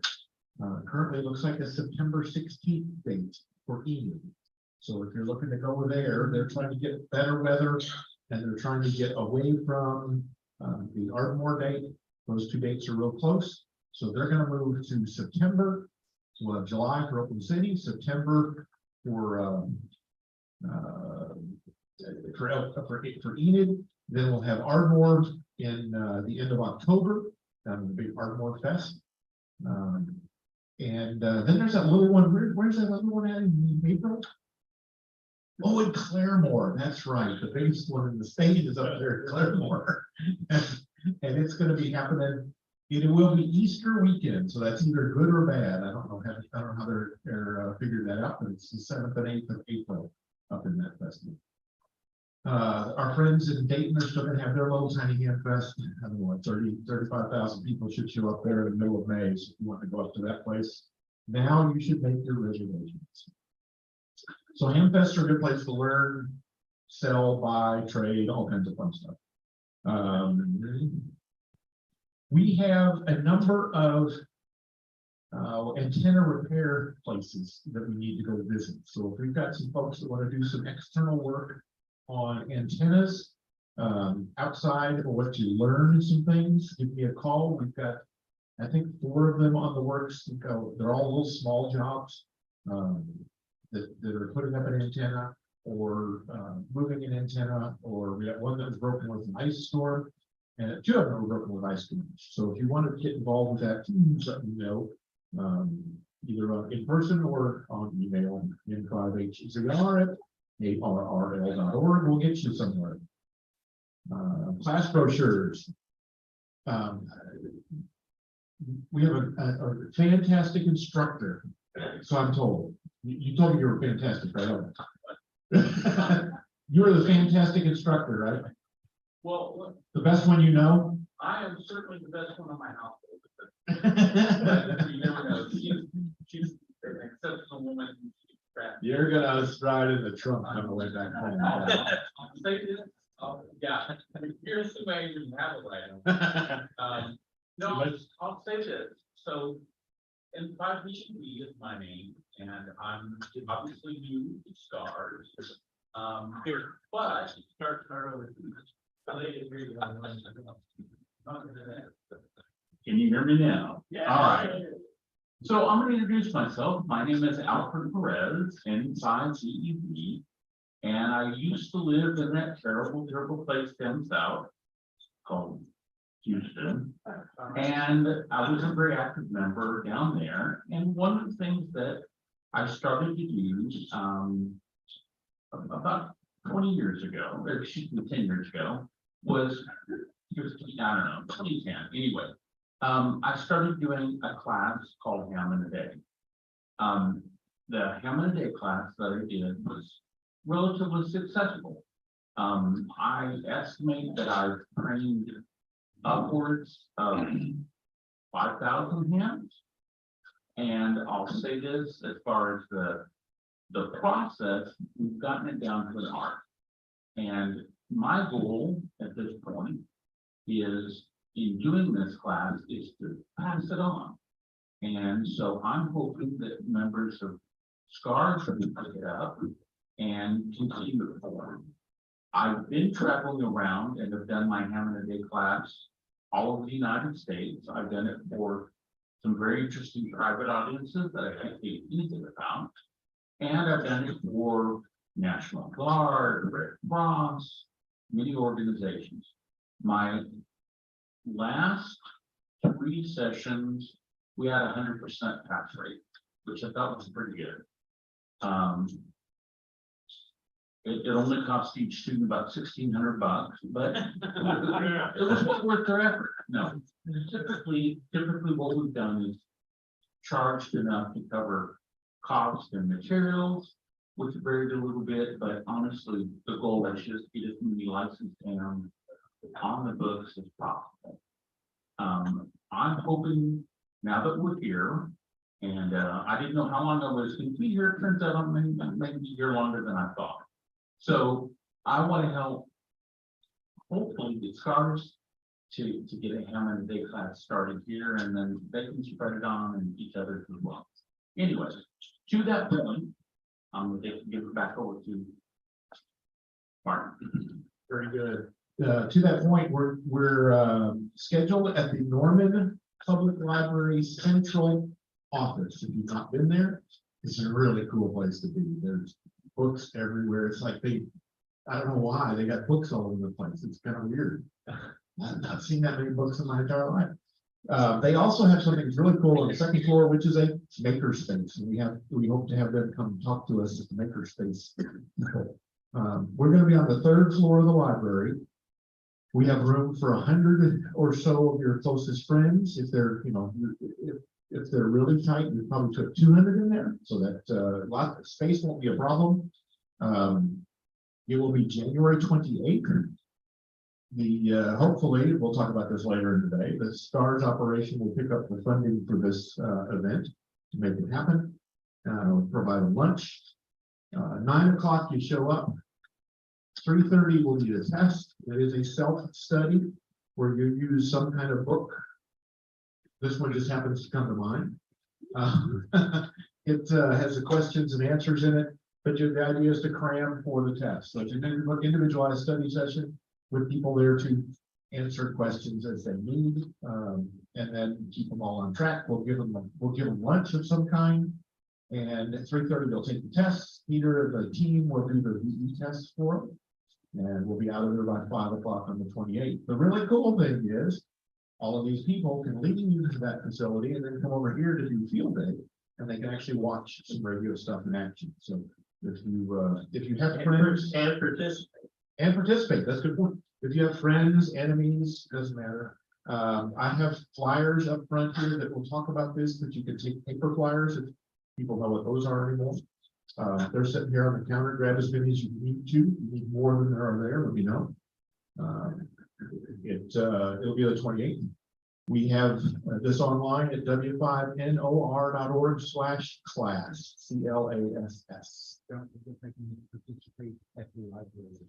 And our friend Lee, W5HLG, not to be confused with W5LHG. Lee will be there with his Go box, and he will have a fully functioning, we hope, fully functioning HF station that we actually have permission to run on the balcony. There's a 3rd-story balcony of the operating the library. If you're familiar with it, there's a great big metal sculpture out there. We don't have permission to shunt feed the sculpture yet.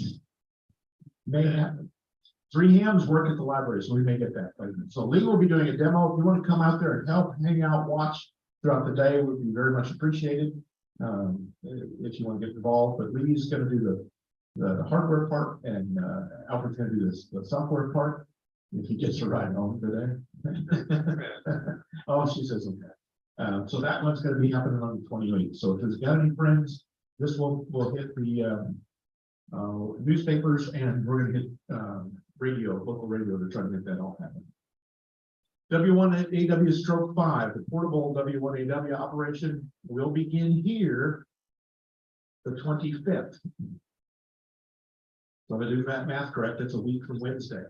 You will be able to, if you wish to sign up, you can operate the call sign W1AW Stroke 5 from your location.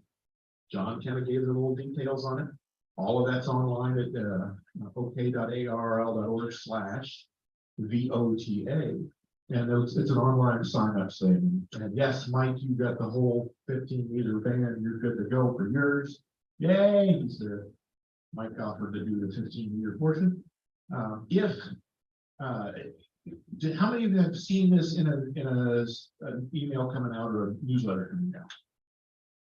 How many need to get newsletter action? If you need to get more activity, if you want to get paperwork, if you want to get emails, w5nor.org/email will get you signed up for the email stuff that we miss in those. Volunteer on the air is a separate part of the same thing. The idea is if the 2 of us talk on the radio, I get 1 point for talking to a member. The member gets 175 points. Maybe he's going to change it to -100. I haven't thought about that. But currently, I'm supposed to give you 175 points every time you talk to one of me. So the idea is that's kind of encouraging all of us to get on the air. But you're never on. I'm going to have to get on, is what it sounds like. You can't use repeaters, so repeater traffic doesn't work, but 2-meter traffic works. Both sides have to log this on the logbook of the world. So Part of this is to get you involved in Logbook of the World. If you don't know what you're doing on Logbook of the World, see Peter, there's no video, so you can't watch his face explode. Peter Laws is our expert on Logbook of the World, so I'll volunteer his help. Typically, we can do that on an Elmer night. Others is he didn't disappoint. Peter's the genius on that, but if you come to Elmer Nights or if you go online to Elmer Nights, we can help you get going on Logbook of the World. It costs nothing. It's just something you gotta go do set up.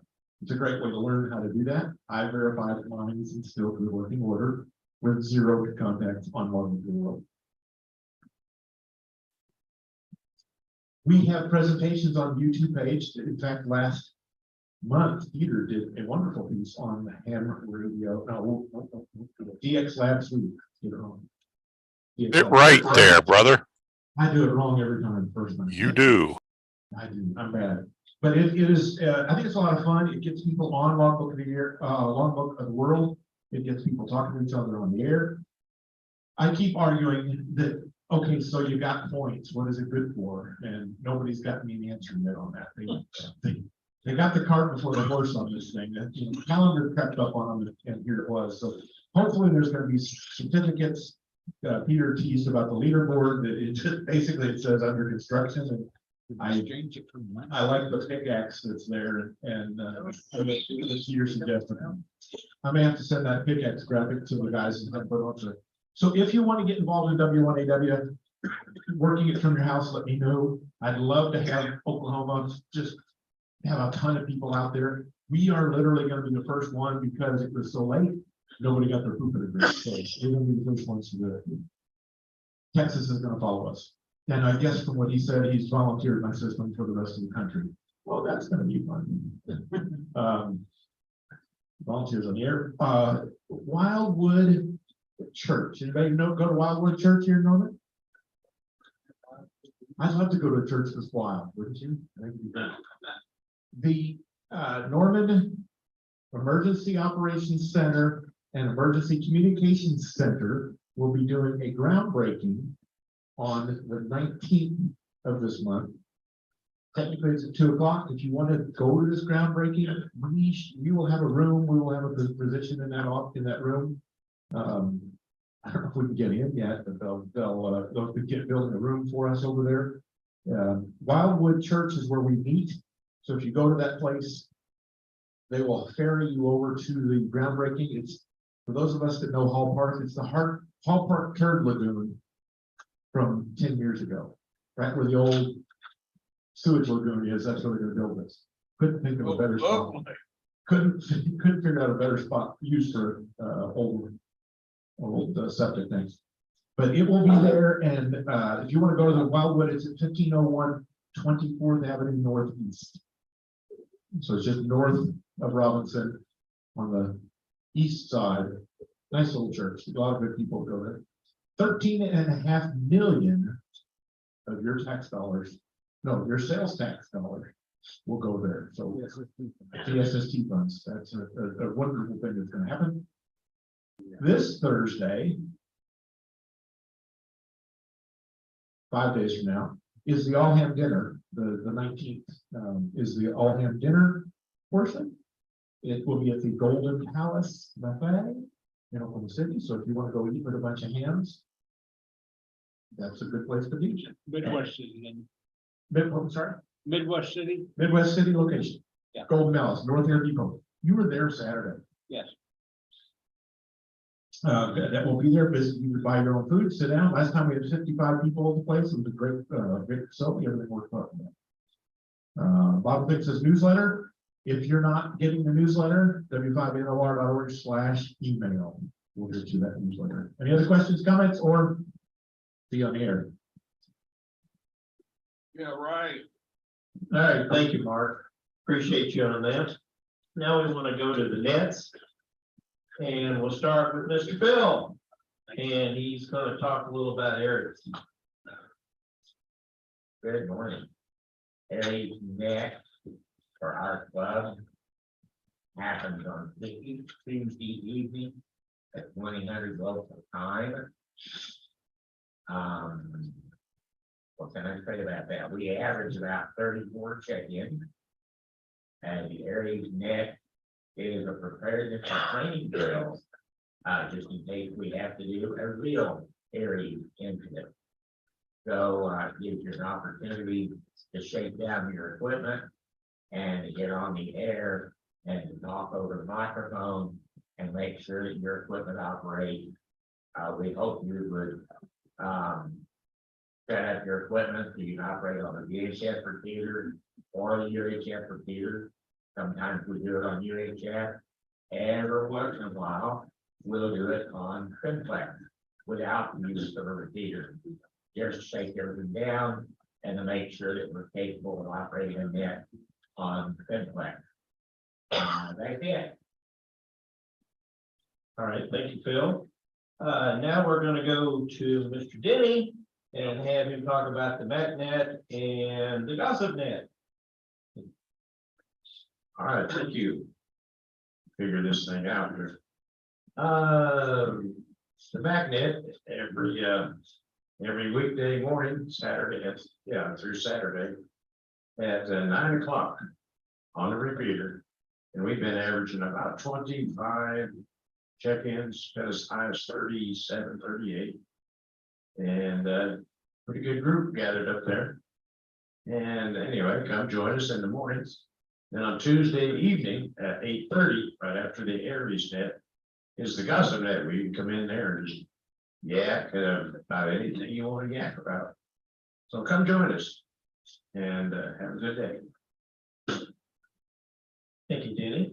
Now we're going to go to Lee and let him talk about the DMR net. Thank you, sir. Every Monday evening at 2015 hours on DMR, we have the ARRL statewide net. Talk group 3140. I share it with N5AUS. He has 1 week, I have the next. And we always try to do a little training session every time where we have check-ins, not only from all across Oklahoma, but literally now all across the nation. So if you have DMR capabilities, 2015 hours on Mondays, talk group 3140. Thank you, Lee. Now we're going to go to Mr. Bill Baker and talk about the 10-meter net that we have each week. Thank you, sir. For our HF involvement, we have the 10-meter net on Wednesday night, 8 p.m. Central Time on 28-45 upper sideband. It's been kind of sticky lately. They come and join us again. Thank you, Bill. I'm gonna mention the 6-meter net. It's on Monday evenings at 8 p.m. on 50.200. You want to try out your rigs and antennas and make sure your 6-meter works. Join them Monday evening. All right, now we're going to go to Mr. Peter Laws and talk about the siren net. We have sirens and we do a net. Is that enough, Mark? More? More? Every Saturday noon, or almost every Saturday noon. We didn't actually do it on Christmas Eve. The cities involved in the Central Oklahoma Emergency Management Association test their outdoor warning siren systems by running the sirens. We provide ground truth for those sirens in Norman, Moore, Noble, and Newcastle. We have assigned spotters. You can see maps scrolling by there with all kinds of information. If you go to w5nor.org/siren, you'll find all this information. We have observers assigned to each siren, or sometimes more than one. And at least one of our members has deputies that he sends out, which is interesting. They're not hams, but that's okay. The system in Norman was replaced in 2011 with a bond issue, so it's all brand new, state of the art. It has telemetry on it. The sirens report back information to Mr. Grizzle, and we provide ground truth for that telemetry, because sometimes the telemetry says, oh yeah, everything's fine. And our observer at the siren says, it didn't go off here, or vice versa. Sometimes it does go off and the telemetry says, nope, it's broken. So that helps Mr. Grizzle organize repair efforts. Same in Moore, and say we're a little less connected to the other two cities, but we turn in the reports every week anyway. Noon today, you'll hear a loud noise, and then there'll be a lot of traffic on the UHF repeater. So that's the siren net. All right, if you would talk briefly on the VE report and Amazon Smile. I will do that. So Mark KI5ZHC is our latest contestant on The Price is Right. No, he's the latest guy to pass a test. He cleverly took both tests, the technician and general, and earned a general class license. We test on the first Thursday of every month, and you can see our upcoming tests there. We also have the special test on the 28th of this month, which is the Saturday afternoon. What is that, 2 weeks from today? No, yeah, 2 weeks from today. Is that right? What are we today? 14th? 14th. Yeah, 2 weeks from today, we got a session at the library, as Mark mentioned, as part of the Hammond a Day class. If you want to upgrade your license, or you need to take the test for another reason and you can't get to the Thursday sessions, well, it's fine. Come on. Come test at the library. It's fine. Laurel Amateur Radio Club does not charge a cost recovery fee the way other VECs do. You will still have to tithe to the FCC the $35 for a new license. There is no charge by the FCC for an upgrade or a change of address or a change of name. All those are all free. Renewals and new licenses get dinged for $35. But you know, it's a 10-year term. It's $350 a year. How much did I hear the division director say a Big Mac is $6? $5.99 is what he said, but you got that. And this is your ham license to give $350 a year to the FCC. And granted, it's all at once up front, but wow, it's crazy. Anyway, yeah, come and take a test with us on any of those dates. We'll get you fixed up. Oh, Smile was the other thing, right? Is that the other thing? Yeah, I got my data thing up here somewhere. Where did I looked up how much money we had. Oh, okay, go ahead. Just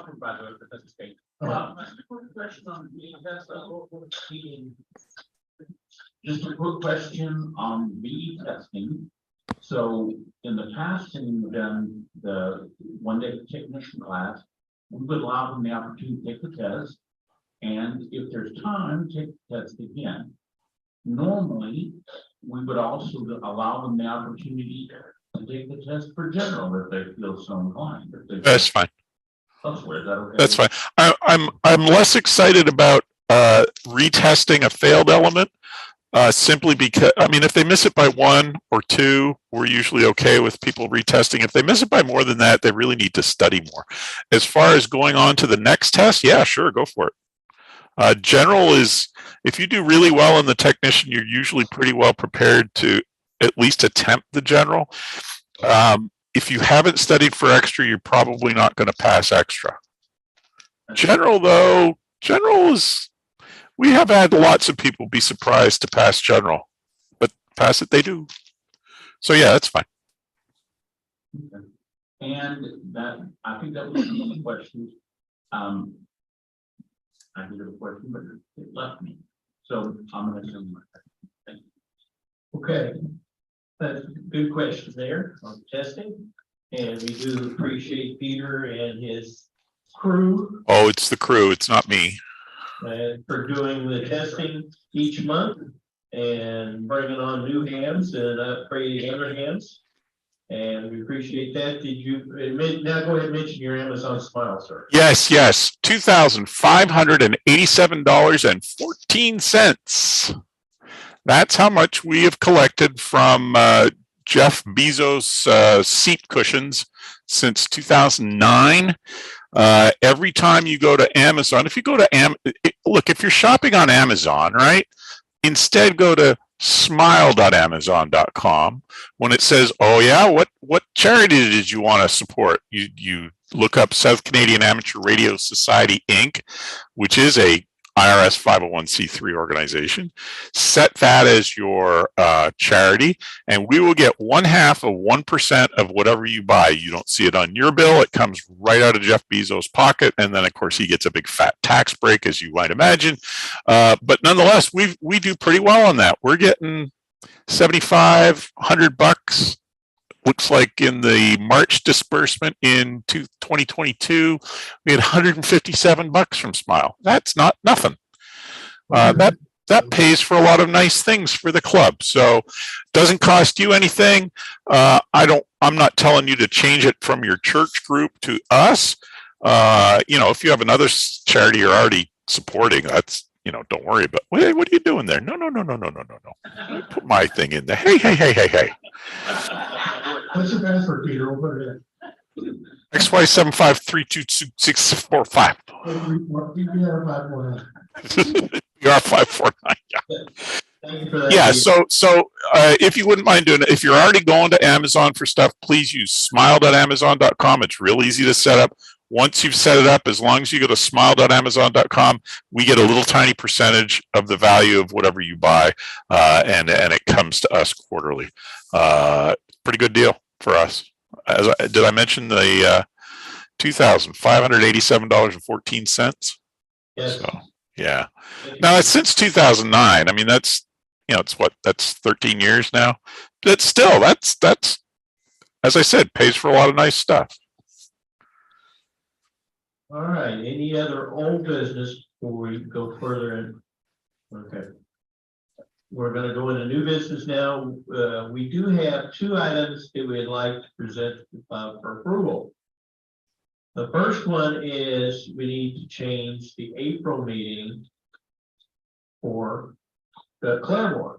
We do that every year. We end up moving the meeting.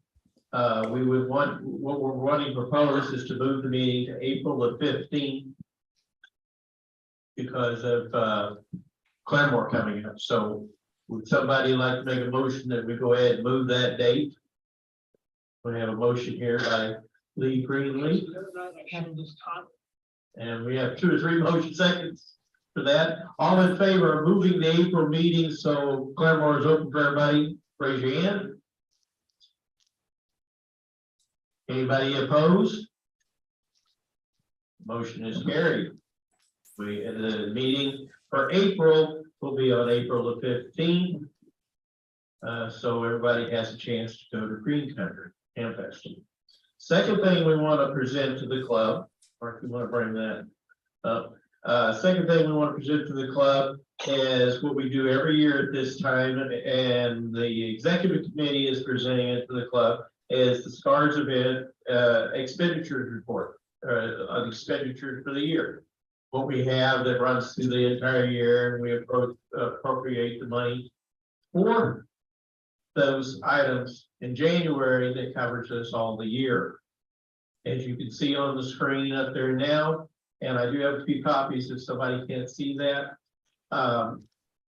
It's the different things that we do all year long, like Hamfest and the Christmas party, tower insurance, that kind of items. It comes up, and the total operating costs for this year on that, because things do go up a little bit. We figure pretty conservative, and we usually try to stay within those budgets. Is $3,700. Would somebody like to make a motion that we go ahead and accept this for the year, or any discussion? Is there any discussion at all? Yeah, except first. Yeah, you have to accept. Okay. We have it accept. So moved by Phil. Do I have a second? We got a second here. Okay. All right. Discussion now. Any question? Tower insurance for our county tower, do we pay their insurance? We still pay an insurance for our equipment on their tower. It's a liability No, insurance. that's Liability insurance for that. That's the core liability insurance that's been going on for 40 years. So if our stuff damages something of theirs, we're covered. Right. We have insurance for equipment and we have insurance for liability. This is the liability policy. Yes. Any other questions on it? Anybody need a sheet or something? They can't read that up there? Okay. Make a motion that we. Take a vote on that. You might want to make a motion that we accept the total for the year. You already did. Okay. You just have to call for the. Okay. All in favor of accepting these totals, raise your hand. Any opposed? Then it is passed for the year on that, and we'll go forward with this for all the activities and expenditures we have for the year. Okay, anything else? We have anything else? Can I make one comment? Yes, sir. On my screen, in fact, let me be a screen hog here. Spotlight for everyone. Those of you that are technician class licensees and who think that they can't work any DX, this is 10 meter FT8 as we speak. This is a live view, live from the ionosphere. Get yourself set up for HF, get on 10 meters, get on FT8. It's a lot of fun. That's all I have. Thank you. Thank you, Peter. Anything else? Okay, the next program for next month will be on propagation, and that'll be presented by Carl K9LA. We'll be doing that, and that meeting is February the 11th, and we are now closed for the meeting. Have a great day. Thank you, Mark. Good job. Next month. And Mark, did you mention the grid tracker issue? Well, apparently not.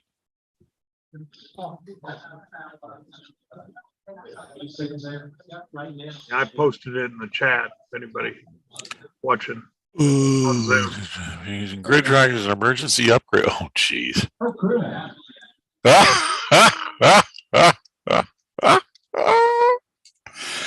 Oh man, I see that now. That's not good, buddy. If you're using. Well, I've noticed like ever since first of the year, grid that the LOTW is just really doggy, and sometimes takes a day or two to acknowledge. Yeah, they and the guy that does their messaging, their public messaging for that, they love to blame the users for problems, and it looks like it's legit this time. Sounds great. Yeah, that nothing should be polling logbook of the world like that. You upload your QSOs when it's time to upload them, and you download them when you want to sync them up, and that's all you should ever really have to do. You shouldn't be poking every, what is it, half second? Holy cow! You go to Grid Tracker and you look at the upgrade notes for the latest version. That's what it says every 0.5 seconds. That's okay. That's not good. Now I don't log through Grid Tracker. I log through amateur contract logs. So right. I'm not one of them that's doing it, but I know a lot of people use Grid Tracker. Wow. Load the LOTW. Why do they? So let's assume that they put it at 0.5, but they meant to put it at 5 seconds or 50 seconds or 500 seconds or something. Why did they poll it at all? I don't know. And polling may not be the exact right word, but no, but it's poking LOTW every half second. Yeah, that's not good. I'll go look up because I'm curious now. Well, good. If that's because you're right, it has been slow, and ARRL was griping about people doing stuff, and the guy that, as I said, the guy that does their public messaging, yeah, he could be better at it. Well, good. I'm glad they found a problem and have addressed it. That's good. Yeah. The main thing is getting the word out. You know, I mean, when I open Grid Tracker, it says, "Hey, there's an update. Do you want to update?" And sometimes I say no. I want to go on. You know, I'm happy using the way it was. And actually, this one I thought, well, gosh, I just upgraded. Seemed like a month ago. So but I decided to look at the release notes. release notes and went, oh wow, better do this. Yeah, I'm on a bunch of well, as you saw last month, I used DX Lab, and David, the guy that programs it, who's God, he's retired out of big name computing companies for several years now. He's into the rapid development stuff. So he replaces, he releases new versions of the different modules all the time. So I'm in that mode. I just, when I see a new version, when I kick it off, it says, hey, you got new apps. I just click the button and it sucks down the new stuff. So he's desensitized me to, you know, worrying about, well, is this new upgrade going to break anything? Because his new upgrades, they don't ever break anything. So grid tracker, eh? Okay. That's interesting. You know, when you go to their page, it doesn't say anything. No, it's, you know, I'll tell you the long story on mine is I did the upgrade and some stuff didn't work right. So I was going back in. I thought, well, I'll reload it. You know, maybe something didn't load right. And anyway, that got me. I usually don't read the release notes, but this time I did and went, whoa, this is bad. Everybody needs to know about this. Yeah, it says an oversight in Logbook of the World handling can cause Grid Tracker to call back to Logbook of the World repeatedly every half second. Please update as soon as possible if you are an LOTW member. Wow. I will do my little bit and publicize that where I think I might be able to do something. So yeah, I told Mark about it. Yeah. Whereas I asked him to mention it at the meeting today, but I don't know, web or Facebook page. I don't, you know, it needs to get out there though. I mean, yeah, it does. You're right. Okay, I'm going to sign off. I am co-host, and that may kill the session. So, hey guys, if it all disappears, yeah, good to see you guys. Saving there, Mike. 7-3. Bye bye. Y'all have a great day. All right. Bye bye.